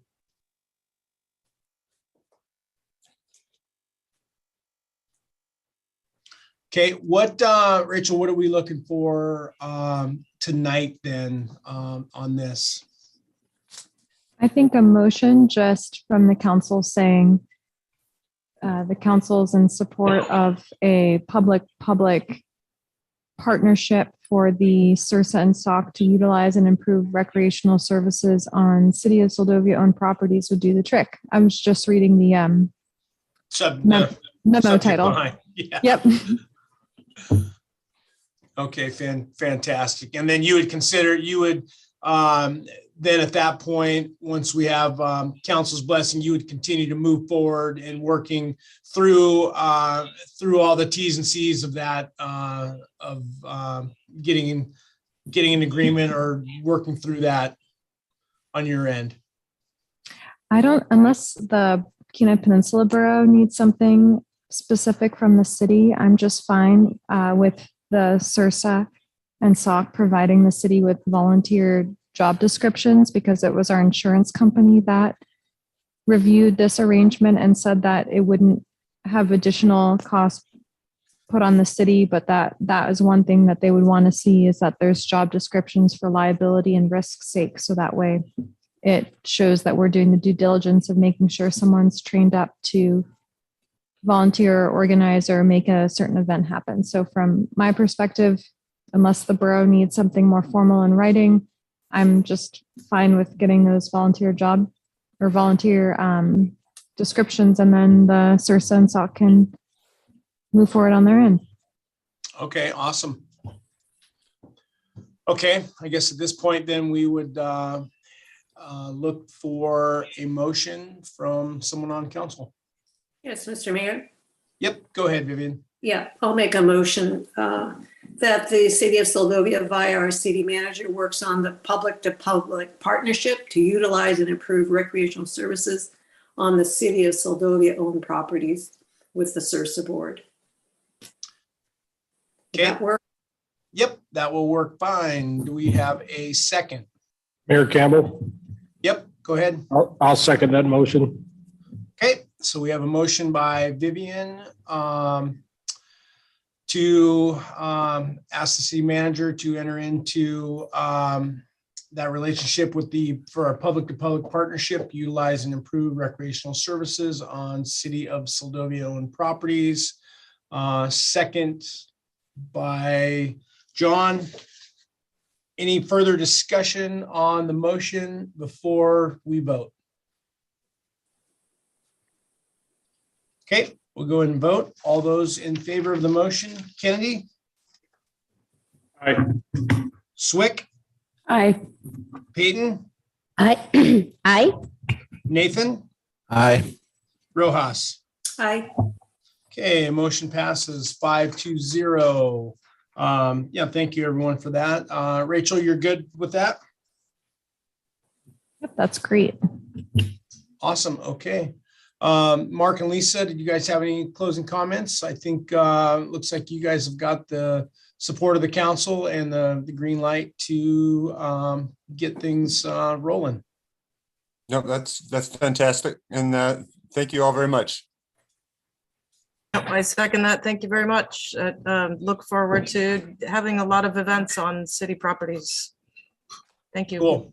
Thanks, you guys. Appreciate your time tonight. You betcha. Have a good evening. Thanks. Okay, we'll go to item M3, discussion, City of Seldovia, pursuit of AARP grant for the Lake Susan Trail rehabilitation. This will be found on page 126 of your packet. And go ahead, Rachel, you can take that away. Thank you, Mayor. This is an opportunity that we learned about towards the end of January from AARP. It's their community challenge grant for doing things such as creating vibrant public places, improving transportation, focusing on diversity, equity, inclusion, you name it. A lot of feel-good projects that they support on an average of $10,000 to $15,000 worth of grants per project. And you can see that in Alaska, they funded 21 communities or 21 community challenge grants to support communities throughout Alaska. So when I saw this, it made me think, of course, of the city. And I know there's been an interest from a few from a few council members to improve access to Lake Susan Pavilion. And so as like a tag or a segue off of the SURSA SOC partnership of helping improve the pavilion, it would be great if the city could secure a grant to purchase materials to make an actual improved trail that our elders, like elders at Seldovia House, as well as just community members in general, could use to encourage their use of the pavilion. And I just wanted to turn it over to Councilmember Peyton to see if she had any comments that she wanted to add on this endeavor, because I know she and Councilmember Sweat have been quite advocates for this project. I really know what I'm supposed to add here. Rachel mentioned this AARP grant. We went and walked the trail and through access of the continuation of North Fulmore as it meets up with Block Street. Is that what it's called? Okay, Block Street. I think that there's just a lot of interest in the community to see more use and a facelift happen to the pavilion. It's got a really beautiful archway growing there right now. Makes it a really inviting place in the summer. I spoke with Tracy over at Lakeside, and it sounded like they were interested in contributing to the conversation on this project. Sadie Sin was excited to see something happen to it. That had I quit? Yeah, that's great. I just want to make sure you shared a little something because it's been inspiring for me to see such enthusiasm for wanting to create a vibrant public space. And in conversation with the Army Corps, as long as we don't use fill or dig into the grounds, we don't need a permit. So we're looking at an elevated walkway, either wood or metal grading. And I have asked a Seldovia constituent to see if they would have time to help us with cost estimations of materials. And then maybe the SURSA would be willing to lead the volunteer effort of constructing the trail. So I just wanted to touch base with council on this project because the deadline for it is March 22nd. And my first and foremost priority in terms of grants is the RAISE grant for port infrastructure improvements. But I've looked at the application and it doesn't seem terribly time intensive, especially if someone helped us with the cost estimation. It would just be answering some questions like how this would benefit the community, and those seem pretty self-explanatory. So I wanted to check in with the council and see if you'd have interest in seeing the city consider pursuing this grant this year. And I think if it doesn't work out in terms of timing, it can be something that we look at for next year. So are you looking, through the mayor, are you looking for help from council to help put together your grant information? Is that what you're saying?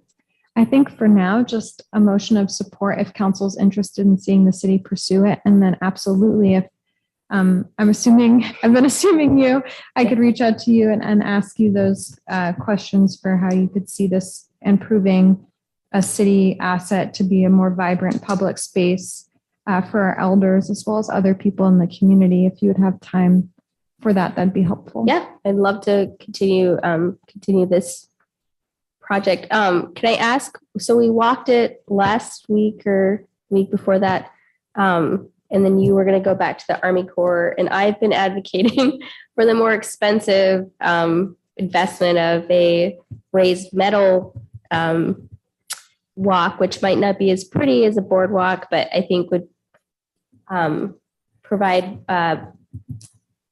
more feasible year-round access for elders using that walk, that path, especially since it's so wet in there. Mm-hmm. Did you come back? I did ask. I have not heard back yet. Okay, but they did at least approve an elevated wooden walkway, and that I believe was with treated wood.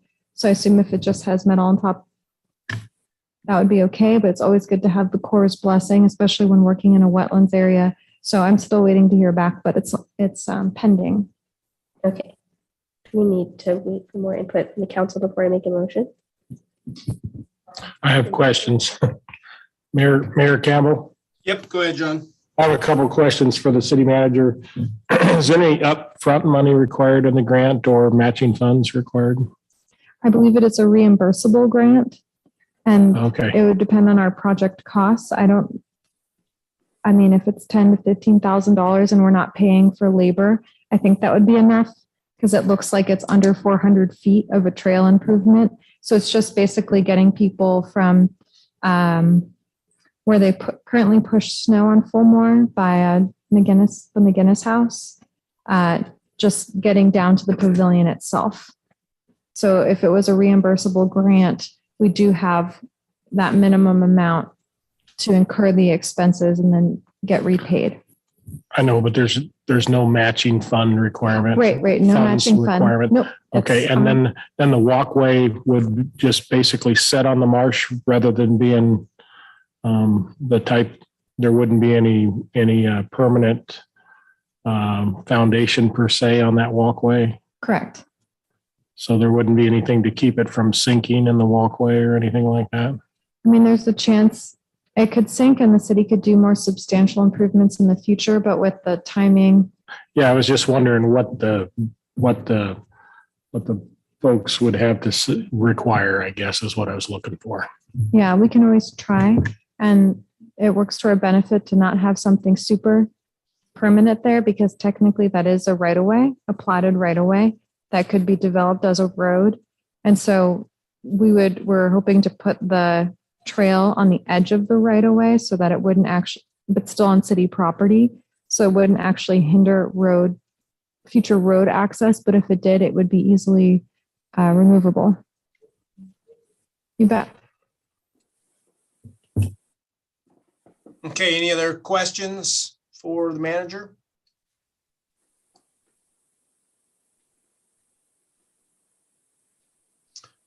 Okay, anyone from the public wishes to comment on this? Yes, Mr. Mayor.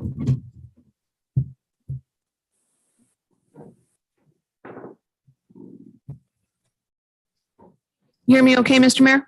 Yep, got you loud and clear, Laurel. All right, great, thanks.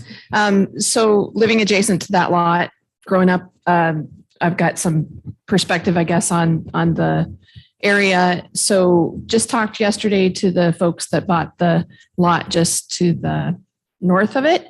And they had Jim come and take a look at that lot as where it borders the city's lot.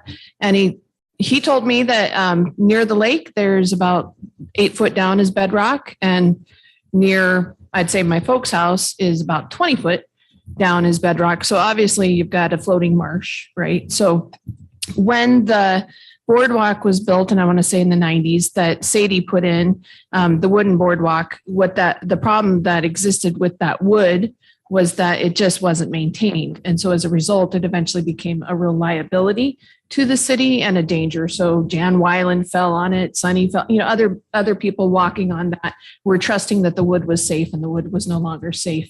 And so I understand about the metal, the importance of having the metal. The other thing is just to note that the lot itself, so, and I know, I think Stephanie Blanchard has the lot to the right, but the alders are growing rapidly into the area of the pavilion. And so when that pavilion was put in, there was equal distance between the pavilion and the tree lines on both sides.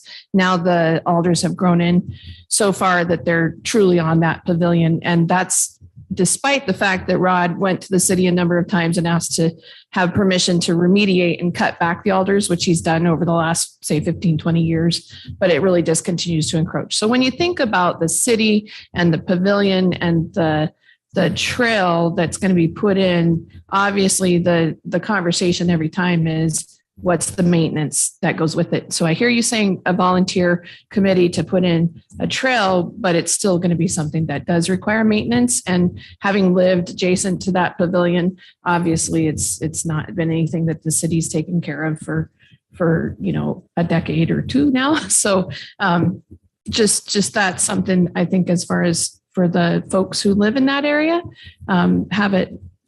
it would have to have something that you'd need to put a budget in place to keep that maintenance taken care of. Thank you. Thank you, Laurel. Anyone else from the public? Yes, there is, Mr. Mayor. Okay, Lisa, I see your hand is raised. Go ahead. Yeah, so just following up with the last item and how it kind of rolls into this with the partnership that we can create with the SRSA and the SOC on city properties, utilizing some funds from the SRSA to help maintain this area in the future, I think is something that we could look at. It's something that I think if it was done properly, which is the avenue that we'd like to take, it would, better the local property owners, create a more beautiful space, and utilize something that hasn't been used in many, many years. So I'm really looking forward to being able to utilize this relationship that we've started with the city through the SRSA board and with the SOC, and hope that we can create something in that area for summertime activities, winter activities, barbecues, and creating this great lake scene that we've seen building over the years with hockey and getting kids out on the ice and out in the outdoors. Maintenance is always an issue, but again, it's not just going to turn into a city's problem. Hopefully it's a partnership that we can continue to build together. Those are my thoughts. Thanks. Thank you, Lisa. Appreciate that comment. Okay, anyone else, Heidi?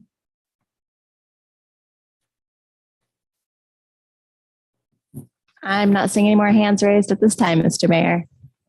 Okay, we'll go ahead and bring it back to council then. And I'll just offer one more comment as well, kind of echoing the sentiments of both Lisa and Laurel there. My mom owns the property right in front of that, right next to the Hiltzes, and same thing. I remember, 20 years ago plus when my kids were real little and we first started coming over here, and when that was fully accessible, it was, I believe it was non-treated wood. That was probably part of it, when it was put in. It was a great idea. There was not a lot of, long-term thought, put into the maintenance and stuff. But I remember it was a beautiful little spot to go down to the pavilion and stuff. And of course, like the rest of Soldovia, it's just, being inundated by alders. So I think, yeah, we've expressed our concern about, brushing around the community. And that's just another place that, we can incorporate that during the summertime. If you could have a full-time person in the summer doing nothing but brush removal in this town, and you still wouldn't be able to maintain it or keep up with it. So it's going to take a community effort for sure to, if we can get, able to pull this off, to keep it usable for all the residents of Soldovia. So I certainly agree. It would be a great asset to get that up and running again, especially with the renewed interest of all the people using, Lake Susan, and having another great little picnic spot for folks to go to, and it'd be pretty neat. So any other comments, I guess, and then we'll look for a motion to decide whether or not we want to have the city pursue this grant application. Mr. Mayor? Yep, go ahead. I just, guess to continue my trend of clarification tonight, historically, the Citizen Boardwalk kind of cut across over from Lakes Block Street and came across the marsh towards the pavilion. I just want to clarify that Fulmore kind of ends on dirt right in front of the pavilion currently, but it exists through the marsh and actually connects to Block Street. And then there are residential lots that are actually plotted right on the lake across from Hiltz and Sweat. And so we walked over to the pavilion in that area the other day and determined that would not be a good decision on the city's behalf to build a walkway to the extent that it was before, in case anybody ever wanted to develop on those privately owned lots. It's incumbent upon the city to have access to personal property, right? So we have to build with that access for future development. So the proposed walkway that we're discussing tonight, what Rachel was trying to describe earlier, was North Walmore ends right in front of the pavilion. And then there's that lot that Laurel was just talking about that butts up against the pavilion and the alders. And we're talking about stepping off of the dirt of North Walmore onto a small walkway that'll lead you directly to the pavilion.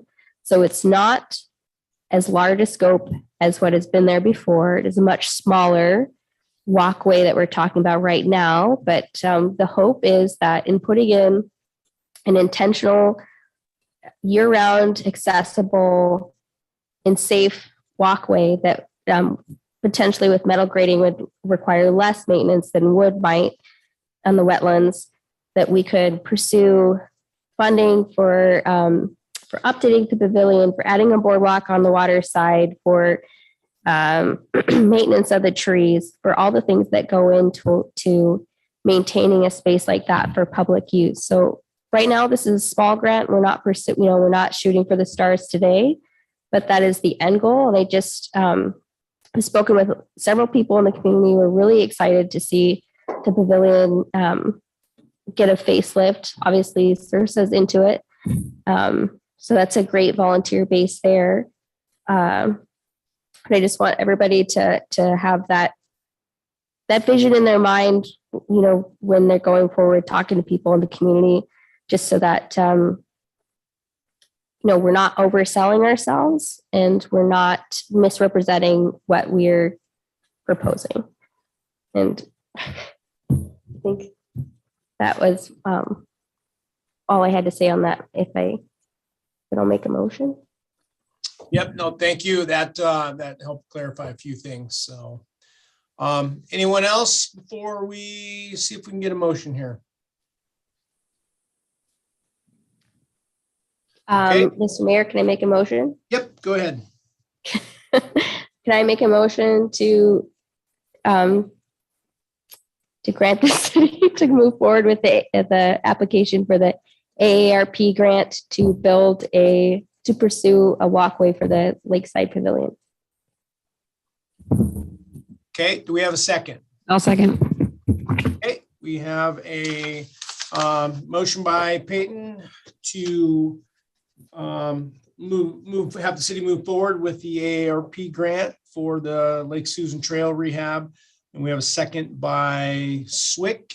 Any further discussion before we vote? Okay. I do have one question, Mayor Campbell. Yep, go ahead. I understand the application for the grant, but are we going to have an opportunity to weigh in on the structure and the viability of the structure and the liability of the city once the funds are received before we actually start the construction?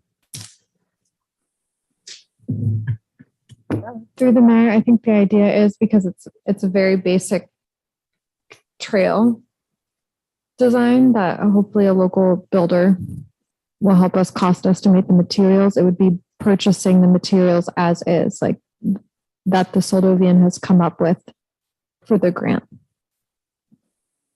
That's what I'm getting at is the structure going to be supported properly is what I'm getting at. And, Yes. And are we going to have some weigh in on the liability of the city at that point?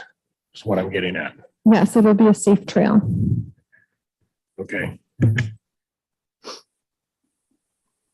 Okay, thank you. Any additional questions before we vote? Okay, all those in favor, Kennedy? Yay. Swick? Aye. Peyton? Aye. Nathan? Aye. Rojas? Aye. Okay, motion passes 5-0. Rachel, you got everything you need? Yes. Okay, then obviously if you get into that and you need any assistance, feel free to reach out to myself or anyone else on council that's willing to help with bits and pieces of that. And we can kind of attack that and move that thing along. Sounds great. Okay. All right, let's go ahead and keep moving here. Item N, city manager's report, written report provided in laydown. And I can let you walk us through the synopsis of that. Okay, we'll try and go quickly here. KBVI will have a story on Jackaloff Bay Dock tomorrow. They're initially aiming for today, but hoping that'll be on the air tomorrow and hopefully promoting the March 7th meeting for public comment. After today's work session regarding the budget, I'm planning on inviting Mayor Pierce, our assembly member of the borough, Mike Tupper, and the borough's finance director to come talk to the city about our financial standing to see if there's any public partnership opportunities there. Our audit went really well, and I'd like to give a shout out to our finance officer for pulling that off. This year, the auditor came up with 2 findings, which is a major improvement from our last audit, which had 8.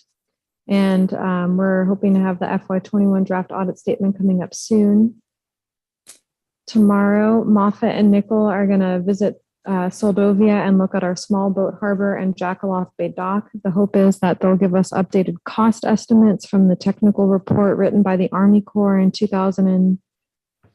Can never remember if it's 2011 or 2014. I think it's 2011 on improvements to the harbor. And so they're going to come and update the numbers, consult with staff, see if what the Army Corps initially presented is the accurate configuration for today's standards, and that'll help us with our RAISE grant. Speaking of which, I wanted to emphasize that the city of Cordova applied 3 times before they received the grant.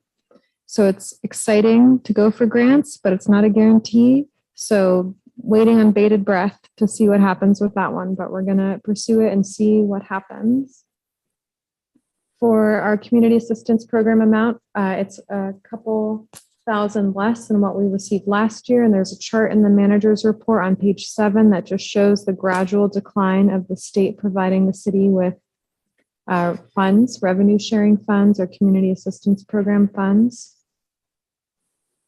Councilmember Rojas and I worked together to update the language for the SMOLT grant that the city received in 2014 so that we can use it for educational and promotional purposes rather than just buying SMOLT, which was the original intent. And typically legislative appropriations, you get them for 5 years. We got this in 2014, so we should have lost the funds by now in 2019 since we haven't been able to spend them. But we've been able to get extensions to using the grant funds. So there's a chance the legislature might say, hey, Soldovia, you've had this money now for 7 years and you haven't spent it.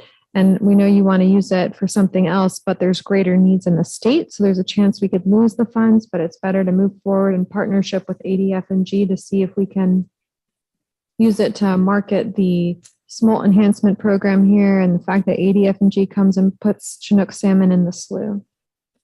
I'm hoping to have the capital improvement plan before council on March 14th. That's going to be a big day because the city clerk is going to be presenting her land use management plan that she's compiled for council during the work session. And then as a discussion, I'm hoping to have the CIP ready. This is going to detail all the major water, sewer, you name it, infrastructure projects that the city should be looking at for the next 5 years. SPD, we got a notice from the Department of Public Safety as a result of us requesting more information that we're out of compliance with reporting. We stopped reporting somewhere in 2020 or before then, and we're required by state statute to submit monthly reports to the state. So somewhere in the staff turnover, we missed that. So I'm going to work with Chief Hopkins to make sure that we're compliant with the state when it comes to public safety. And they still haven't gotten back to me on whether or not they're going to consider or formally consider an increase to the city's contract for services. So for the last X amount of years, we've gotten $20,000 while costs of the department have been increasing. We asked for $60,000 instead, and they're still weighing that out. We also received notice from the state that we're out of compliance with our wastewater permitting requirements, which is net DMR. We've actually been out of compliance with this for quite some time. The EPA gives a 3-year look back, and we've been out of compliance every quarter except one when it comes to our wastewater and water reporting. So this is a top priority for our water operator, and we're doing things to change how we've been operating in the past. We've enrolled in a public water system compliance monitoring program. So for a few $1,000s, they automatically send us the sampling tubes. They tell us what they need us to collect. And that way we still meet the compliance requirements of our permits, even with staff turnover. It's a reminder that we literally receive in the mail. So it's something that we're working on to be back into compliance with the EPA. I want to thank the Soldovia Chamber of Commerce President Laurel Hiltz for helping me work with the Homer Chamber of Commerce to promote the city's 60th anniversary. There's good work happening there. You have an updated budget schedule in the packet, and the City of Soldovia seat on the Cape Head Board has been renewed till 2024. And lastly, there is a state training opportunity. So if there's any mayor or city council member who would like to spend a few days taking an elected officials management for rural utilities class, it's free training, it's online, and looking at the flyer here, you would have to let me know by today, basically. And it looks like it's March 10th through the 18th for 2 hours a day on the weekdays. So if there's any council member who would like to look at water and sewer rates, utility management in general, which could be capital improvement management, let me know. And that's it. Thank you, Rachel. Any questions for the city manager?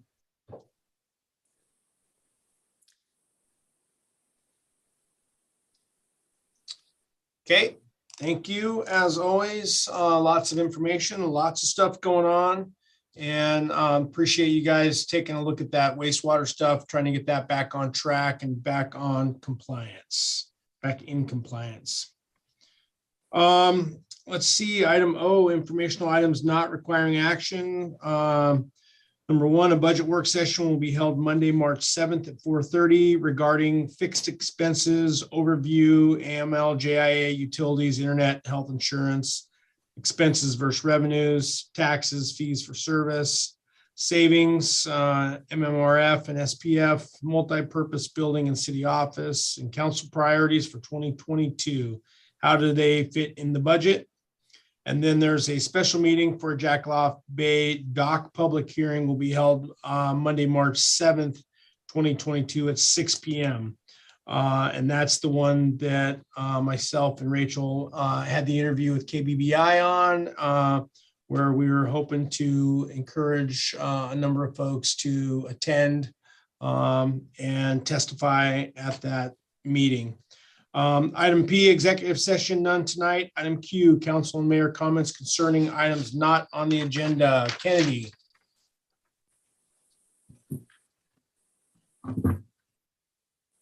No comments. Okay. Swick. No comment. Peyton. Thank you, guys. Thank you, Hugh, Greg, Laurel, and everybody online for attending. Thank you, Nathan. Yeah, I'd like to thank the city manager for all the hoops she's jumped through here in the production of her work. I appreciate that. Thank you, Hugh, for showing up. Appreciate seeing you here. And that's it. Hey, Rojas. Yeah, thanks to everybody for your hard work. And once again, Rachel, you put together an incredible manager's report. And just a little bit of info on that. The reason why we're not going for SMOLT with that program is that SMOLT is not available. We tried to get silvers, they weren't available. King's not available. So that's why we're going towards reusing that grant for education, just so people know that. Great meeting tonight. Thanks everybody for attending. Thank you, Mr. Mayor. Thank you, Vivian. Appreciate that. Yeah, and I'll echo those sentiments. Lots of good information tonight. Lots of stuff to consider coming up in the future. And I appreciate Hugh showing up tonight to give us some information on what he's looking for in his subdivision. And we look forward to a lot more on that. So our next regular meeting will be held on March 14th at 6 p.m. Then obviously we still have this stuff happening next week. So I'll go ahead and look for a motion to adjourn. Motion to adjourn. We have a second? Second. Any objection? All right, we're adjourned. Thank you, everyone. Have a good night. Okay, good night, everyone. Mr. Mayor, before you go, Yep. could you give me a call this evening sometime? Yeah. Yep. I'll call you here in just a bit. Appreciate it. All right. Thanks.